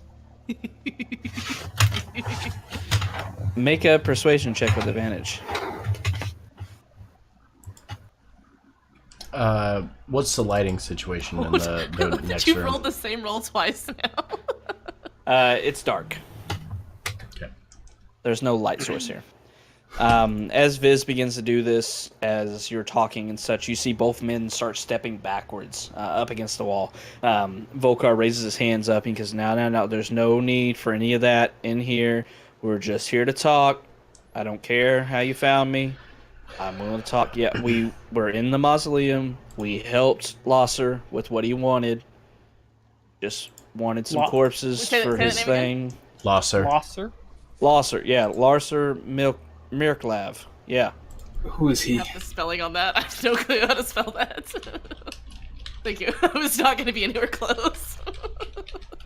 Losser wanted some more skeletons. He said he was going to animate them, do something. We don't know why. We were paid good money to help him out. All right, that's all we were doing. And the only thing that you had found within there was the skeletons? Well, we found the skeletons in the coffins and such. Don't mean to disrespect no one, of course, but we were paid good money, you understand. So, Losser did find a rat inside there. He killed it, and he had this small stone he was carrying around. He said it was magical or something. I don't know. I don't know nothing about any of that, but we just helped him get some skeletons, packed him up for him, sent him on his way. Weren't trying to cause no harm or anything. Where can we find them? How many skeletons did you take? There were Few. There were like 12, I think, within the whole thing, 12? right? I don't. think there were that many. I thought there was like 6. There were 4 up on the top level. Oh, I forgot about those. And then there were they double stacked or were they single stacked? Like there was They like were a single shelf. stacked. You did notice on the top layer they weren't disturbed. The Okay, bottom layer, they the were. bottom layer was. So then, yeah, probably close to 6 to 8 or something like that. We only messed with the ones down low. Didn't think anybody would care. That place was abandoned. Nobody had been there in a long time.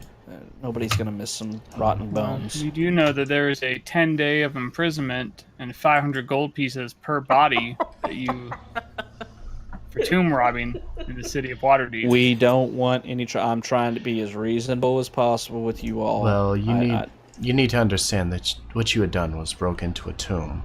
And yes, while it may not have been disturbed for quite some time, that's actually good fortune to that family. That means that they haven't had death in quite a while. You have taken the deceased remains of these individuals. Where can we find this Lawson Marklov that you mentioned? If I tell you, you won't go reporting off to the watch or the guard or anything. You were simply following orders. We just want to get to the bottom of this. We were just trying to get paid. Absolutely. Losser and his apprentices or something like that. They're in a cellar complex up in the trades ward. It's underneath this closed down powdered wig shop. I don't know, the fancy folk wear them or something. It's called Dandy Mops. Wig! I thought you said weed. How many apprentices does Losser have? Only 2 that we saw. I can't swear on that, but it was just Wretched and Kreela. That's the only ones we saw. Did he is Losser human? Yes. Okay. Could you tell us how to get there? That won't be necessary. He gave us the information that we would need to find him. The trade towards pretty big. It's kind of out of the way, There but can't be it's that many not- powdered wig shops. Well, he can tell us what street it's on. That's, Yeah, that's true. he's right. There aren't many. It's kind of in the back a little bit, kind of out of sight, just north of here, actually, just off of Satira's Lane, up to the north. The first little cul-de-sac you get to, past the main one off the high road. Just go up there, and you'll find it. It's locked down and such. There's a gate, bar, and entry, and all that. Unless you have a key, we don't have a key. We're not promised any of that. We just help him dig up the bones, give it to him. That's it. And much like our agreement with you, I am certain that our appearance here is not going to be told to anybody other than us, correct? I ain't seen nothing. And you're not going to be robbing any more graves, right? I swear on my mama's honor, I will not touch another grave. We're Chris is keeping going the to hand key. him the key back. No, we're keeping the Nope, key. Risk It's is so not cool. Risk goes to hand him the No. key, and then No, John's like, no, and smacks out of his hand. I would like the key back, but I understand if you need to keep it. I won't trouble you for it. I have an extra. I'd very much like to keep that one. This is where I Where did you live. get this cool lock though? This is like awesome, man. I told you I was paid by Losser. I bought me a nice lock. I figured that keep the Scrabble from down below out of my home here. Me and my friends, we'll be all right. Seemed like a good investment at the time. I'm rethinking it right now, but Well, you shouldn't rethink it. It was a good investment because as of right now, nothing has happened. You are perfectly fine. You are safe. And we are not here to harm you. It's obvious by the fact that everybody is still civil and carrying on a conversation. so you're not gonna turn us into the city guard or anything, right? Should we run into issues with finding this Losser individual, then we may be paying you a visit again. But beyond that, no, we will not be speaking to the City Watch. I swear he's exactly. Last I heard, he was right where I told you he was. That's where we saw him last. That's where we When was delivered that? the bones. Do I believe him? Yeah, inside check too. I mean, earlier this morning, we got done with the mausoleum, we delivered the bones, and we came back here. Yeah, make an insight check. Can you just roll it with or advantage, or can I roll one, or Either way. I'll just roll one too. This guy is scared. Uh-huh. He's like, Yeah. don't hurt me. Please don't turn me into the watch. I don't want to go to jail. Like, I'm telling you to the best of my knowledge the truth. Just, I want you out of my hair. I want you to go there and go deal with Losser.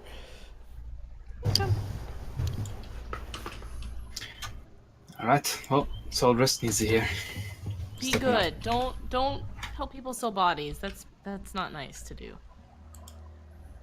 Sure thing, ma'am. We'll not do anything like that again. We'll find some more savory work to be involved in. Yes, yeah, involved in. Okay. All right. All right. Satisfied. Anybody else have anything? Or are you gonna go ahead and? What can you tell me about his assistants? Daddy kind of shrugs. I don't know. Losser was a creepy fella, little halfling, yay tall. Liked to talk in cryptic sentences and not make a lot of sense, and he always promised he'd have skeletons following us around if we ever did anything to inconvenience him. His assistants, I don't know. Does he work for anybody that you know of? Does he have any tattoos or anything on him that you've noticed? Shakes his head. No, none that I saw, ma'am. always wearing black clothing and such, so if he has anything down here, I didn't see. But he seemed to be kind of a brains of the operation kind of fella, I suppose.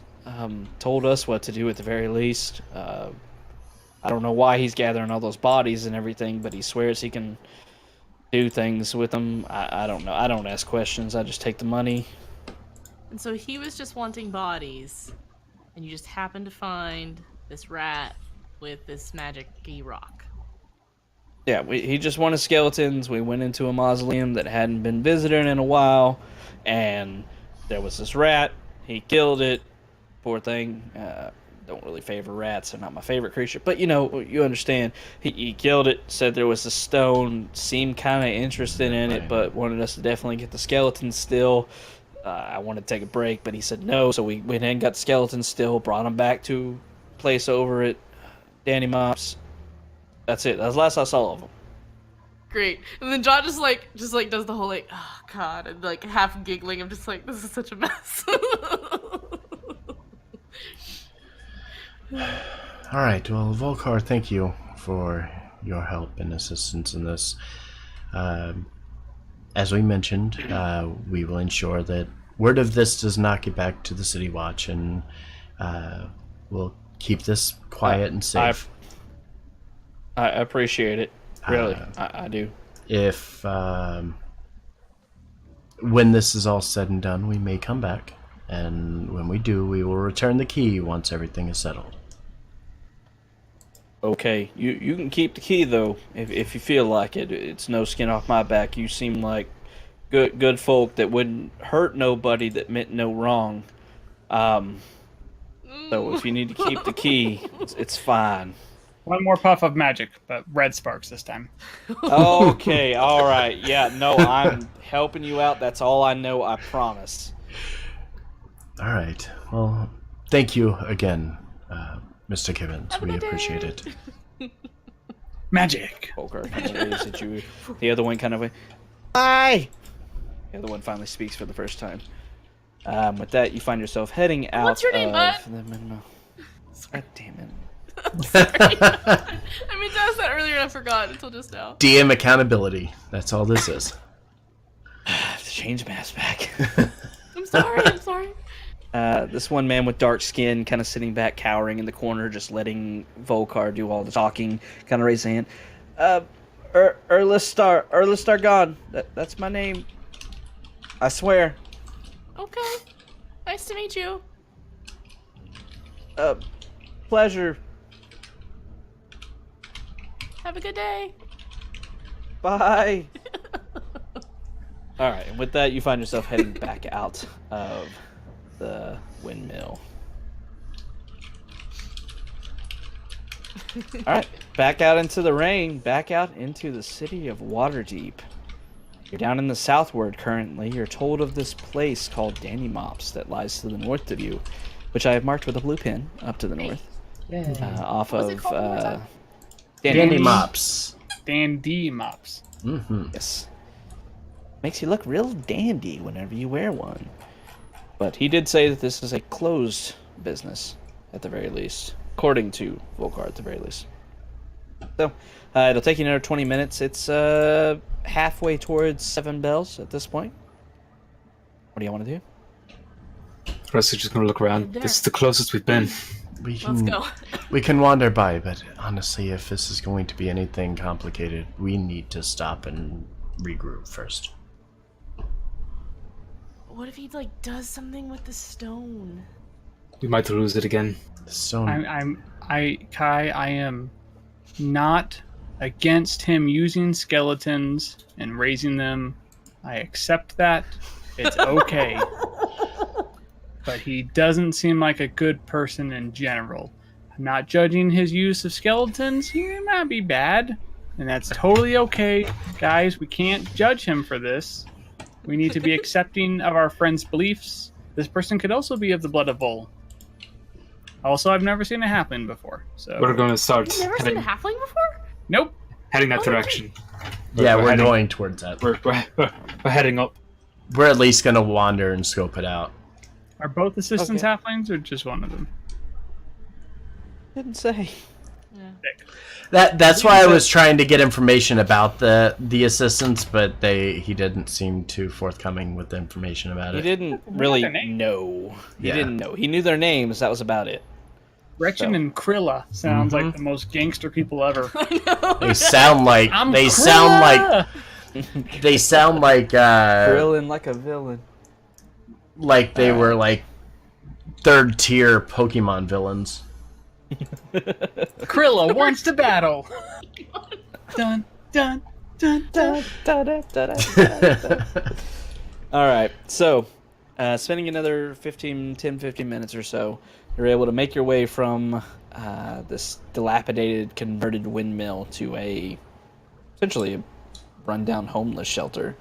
Heading to the north, you find yourself heading into the edge of the trades ward, kind of in the... You can tell as you look around, not by the buildings. The buildings all look the same. But you see flags kind of draping lazily in the rain and the wind and such that represent the colors of the different wards. You see it separating to your right, to your left between the southern ward and the trades ward.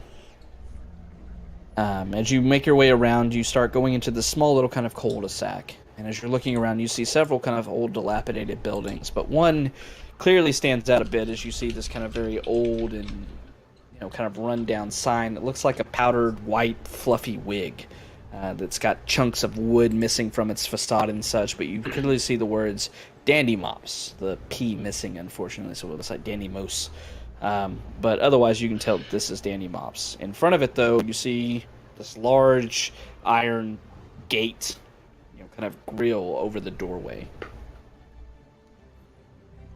Everything is dilapidated. Could I just, as we're walking along, just try to see if anyone's following us?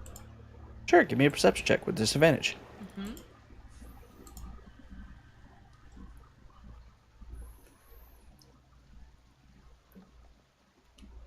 Not terrible.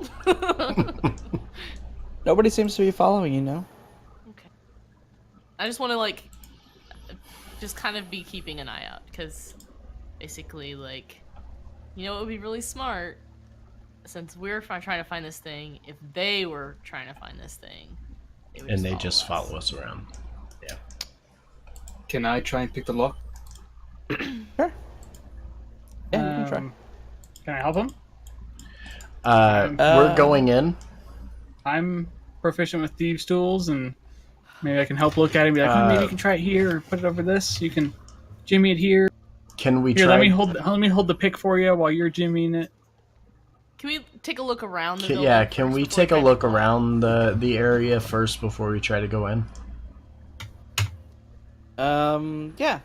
So as you look around, you see that most of these buildings are very, kind of buttressed up right against each other. As you kind of walk around, you're able to see it. There's single-story building, just one entrance to it. As you walk around the block, still trudging through the rain and such, you see that there is a back door as well. But once again, does have another similar iron gate across it. There seems to be just two entrances into this building.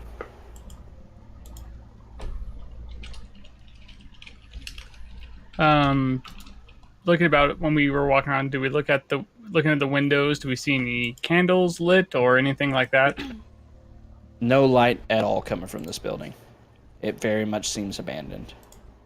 Seems like no one's home. This would be the time to go in.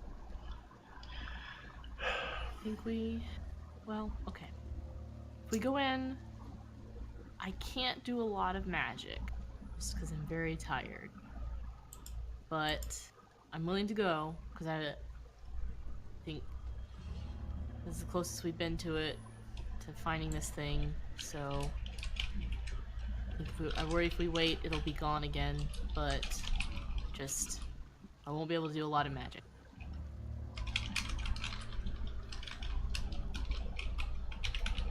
Can I try to pick the lock? Do it. Okay. Viz still helping? Yeah, I want to try and help. Alright, do it with advantage. Anything on the other side of the door? Still nothing. I don't See? like that. It's pretty solid of a lock on this large iron gate that's kind of sitting over the wooden door. Ooh. Obviously, kind of barring it from anybody easily getting entrance to it. But with your expertise with being able to use this lockpick and Viz kind of pointing out some tips and tricks and such, you're able to open the lock. Click. Iron door swings open. Oh, I thought that was an alarm. Yeah. Sorry, really hard to mimic iron.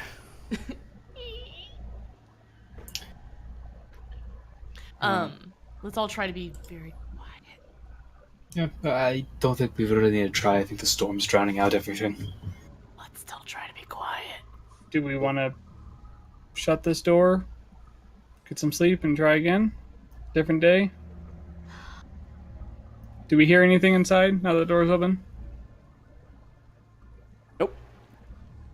What Wait, if... this was Wait. this was just the gate to the premises, Yes, right? there are things Oh! underneath, right? Okay. Wait, I thought we were lockpicking the back door. I don't understand what Wait, we're wait, wait. Why am I picking the door into the building or the gate to So, okay, There's so like imagine like a privacy or like the bars that are over windows. This is one for a door. Think like a the... badass Oh, okay, screen door. yeah. Okay, I got you. Yep. I think that's... I So don't know. wait, the thing is beneath the shop. yeah, which means that Yes. we'll need to get inside of the shop and go beneath it somehow. And then let's catch our breath inside the shop.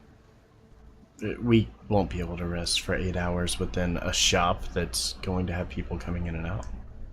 Well, it's Wait, I a thought close, it- it's a close business. It's abandoned. It was a business. It no longer is. Now it's a Powder- necromancer's hideout. Powdered wigs went out of style ages ago. Yeah, but And if we camp out on the main floor, and someone comes up, then we'll deal with it. But rather than going down to the unknown, tired, Let's at least see if we can figure out I'm sure if there's any where to get powdered down. wigs left, we can make a great pillow. I just think it is a very bad idea for us to go in here as tapped out as we are in the middle of the night or just before the middle of the night because it's only 7 something, right? So nightfall's going to occur.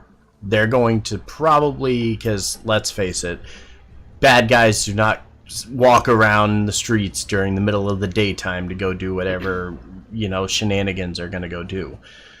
We're not going to get a long rest here. I just think we don't. I think if this is a magic user downstairs, it's only a matter of time before he figures out what he has. If he doesn't already, I don't think I think we've got to go now. Okay. I don't like it either, but I'm afraid we're going to lose it Your again. spellcasters are literally tapped out except for Viz. Oh, no, this is Everybody risk. Yeah, Right. This is risks. But me personally, I think it's a fucking terrible idea. But I also think that we're probably going to lose it again. I'm so torn. I don't know. if- I don't know what I if want to we- do. Assuming there's only one entrance, we can at least attempt the long rest in the abandoned building. If they come up, we take watch. We take rotations, take watch. If someone comes up, we're not in a worse scenario. At least we know where we are, rather than into their lair. It's on the ground floor of a shop. We can investigate and look about. Best case scenario, we get some rest and we go at it. God has a note, apparently. Biz, as you're explaining this, give me an insight check. oh no. Oh, an insight check.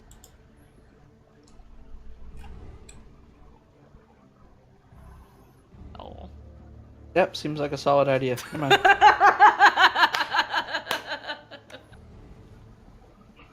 I mean, obviously bad guys are doing stuff in the morning because they took bodies just this morning. Grave robbers. Duergars tried to attack us in the middle of the day, so, if we get a good 8 hours rest, then it's 3 o'clock in the morning, and they may even be asleep. We might get the upper hand for once, assuming they're sleeping in the lair. And again, if they come up to do devious things, then we know where they are, and we can take our chances there. We can set a booby trap. If we find the cellar door, we can put like a bookshelf to fall on top of it when they open it up, and I don't know. Why don't we at least look around and see if we can find where the place to The entrance to the this cellar is. necromancer lair. Yeah. The necromancer lair. I don't want to go in a necromancer lair with one spell slot, you guys. Same. I really don't. Same. And no rages on our barbarian. Oh, it's so bad. That's so bad. I'm trying to figure out where Cassie used her third one. I only remember her using 2. It was the shark and the had the duergar fight. Well, we've had a lot of fights today. So we had the fight. Oh, the marrow versus... was today as well. The marrow was today. Yeah, so we had the fight with the people outside there. Then we had the shark fight, and then we had the fight at the mausoleum. The mausoleum. Yeah. Yeah, I forgot the marrow fight was also today. The marrow fight was today. It's been a long day. Yeah, it's been a long day. So Let's go inside. Let's check it out. Can we find an entrance at least? You're gonna make your way inside, Danny Moss? I don't know, just like look around, I guess, and try and find it. I don't know. I said you've opened. Open the back gate Iron or the door. front gate? I don't know which one we opened. I thought we were doing the back one. Risk, you unlocked it. Which one did you unlock? Back one. Back one? Okay. We Yeah, opened you the open back up, door. once again, this gate that's covering the wooden door. You see that the door is completely unlocked. This gate seemed like adequate security. You'd be able to go inside if you want to.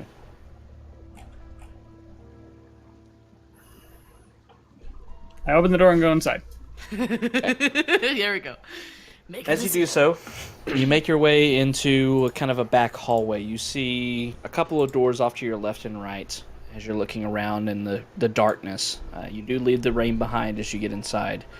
Up ahead of you, only about 20 feet or so, you can see an opening where it seemed like a common area where customers would come in from the other door. This building's not very large. You don't really see any product around you, no powdered wigs and such. However, as you're moving around, you do see these multiple doors, and you kind of crack them open to look through, checking them for traps and everything, as is I'm just understanding for y'all to do. Not seeing any, you do open up the furthest one closest to the doorway you just walked through, and as you do so, you see that it opens up not to a room, but to a stone stairwell leading down into darkness. Shut that door. Quietly, as I can. Thank you. In this room, is there So- any... So it's like a hallway, right? And there's several doors, from what I understand. Hallway, 3 doors, 1 on the right, 2 on the left. Front area, counter that you're standing behind right now, and then an open kind of common room. And the door opened towards me, right? Open away from you. Into the stairwell? Yes. It's a terrible design choice. You could knock someone walking up the stairs and just push them. I have an idea. I want to listen for someone coming up the stairs and open the door and shove them back down. Is there anywhere... Is there, like, shelves and stuff in the room or anything like that? Like, outside of that particular stairwell? In the common room, there are. As you're looking at the 2 other rooms, you see they open to small chambers, kind of like bedroom-sized rooms. You do see a series of shelves, some cabinets and such, obviously used to store merchandise. In the common room itself, you see 2 lines all the way around the room of these kind of tiered shelves where, like, mannequin heads could be put for powdered wigs and all that could be put onto. I could leave Seamus here and tell him if a halfling comes out of the door to follow the halfling. Or a human. Or he... The main guy's a the human. The main guy... I thought he was a halfling. Main guy's a halfling. Wait, I asked and he said it was human. Was he a halfling or was he human? Did I miss I said, is Volkar No, a human? Volkar, Volkar was a human. Oh, Volkar okay. is the guy from the windmill. Yeah. Or sorry, Losser. Losser is a halfling. Halfling, okay. Yeah, Losser was that's described as Oh. a halfling. Mhm. okay. And then we would at least have a chance to know if he leaves, and we could go sleep and come back. Does it seem like there's anywhere we could reasonably bunk up for the night and sleep? Taking watches? Upstairs bedrooms or... No bedrooms. Once again, single story, very plain building, obviously just a business. You could move into one of the smaller rooms that are kind of bedroom sized, move into them and hold up for the evening if you wanted to. Try that. I don't know.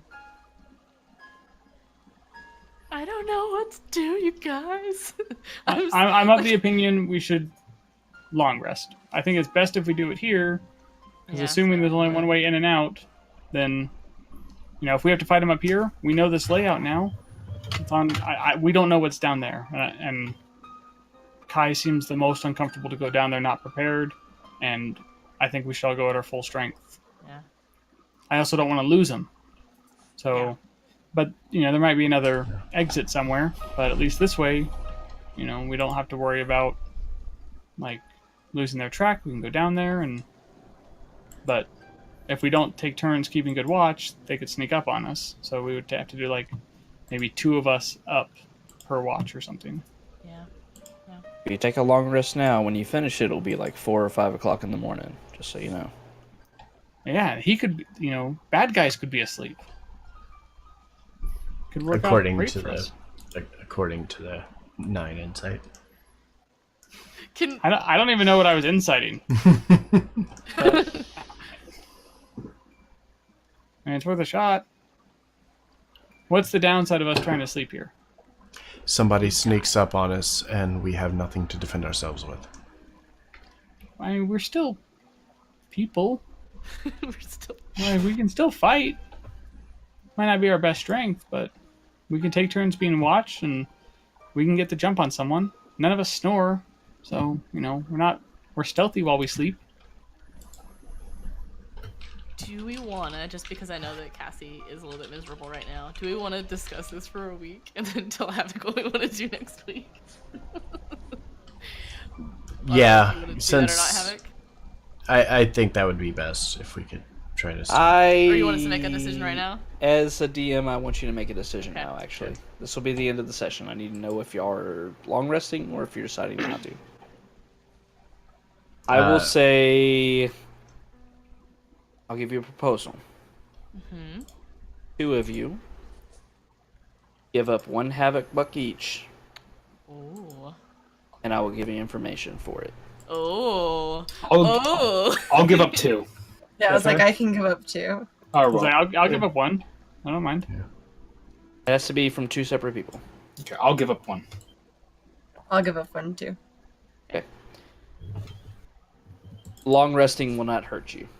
Okay, good. Thank God. Is that what the inside check was for? No. Oh. Okay. So let's long rest here, so we're at least close and we don't have to travel. I mean, the 2 downsides. I can't give Cade kisses goodnight, and I can't make you breakfast. Those are big downsides, man. I mean, that's... I don't know, the breakfast is a positive. Wow. It was delicious. What are you talking It had all of your nutrients you needed for today. about? All of the nutrients. You need protein. You're welcome. All right. So, as you Let's- all let's venture take a long rest. into Dandy Mops, you find one of the slight rooms, or the side rooms, off to the side in the back area. Venturing through, you do shutting the gate behind you, shutting the door behind you, locking out the rain and kind of cold and dreary atmosphere of Waterdeep out behind you. You sit down inside the room and decide that sleeping now, at the very least, hopefully with you keeping watch and rotating and such, you would hear anybody else moving through this area, as long as your informant told you was true and this is actually where things are. But as far as you know, this is. You did find a cellar passageway, at the very least, leading down below. You do all realize that this probably connects to the sewers of Waterdeep. And sewers are aplenty beneath the city of Waterdeep, with lots of winding, twisting, and various passages down below that could lead to who knows where. like our house. As you all Like our lay down rotating your watch, you all get the benefits of a long rest, waiting until 4 o'clock in the morning to get your rest done. So all of you can go ahead and mark yourselves for a long rest. You will be able to do so without any detriment to yourselves. Awesome. Thank you. But what happens after the long rest is going to have to wait until next session. Oh. No level up. No long rest Level up. button on this sheet, right? No. No. You just No. have to- There Can't do is it. an Beyond, but not on here. I think I did everything. Used any Cool. clues. So we're going dungeon diving, so I need to change my spells. So, Oh Just yeah. pray to see. yourself about it. next session, first and foremost, next session, those lovely boxes you got, have them prepared with you next session. Next session, we'll be starting off. You'll be fresh with a long rest. It will be super early in the morning, but you will have some sleep and such. Some stuff's going to happen next session, but the boxes will come into play. There's no way for them not to, honestly. So, Unless have your we all boxes die. ready. Unless you all die. Yeah, that's... Okay, sorry, there is one way that it will not happen. How close did we get? 3/4 of what could have gotten to the boxes tonight, so I got close, Nice. but It's just a tease. It's just a little teaser for next There's a week. tease. I like it. Make Like it. sure I you- like it. This is perfect. Just a little tease. Yeah.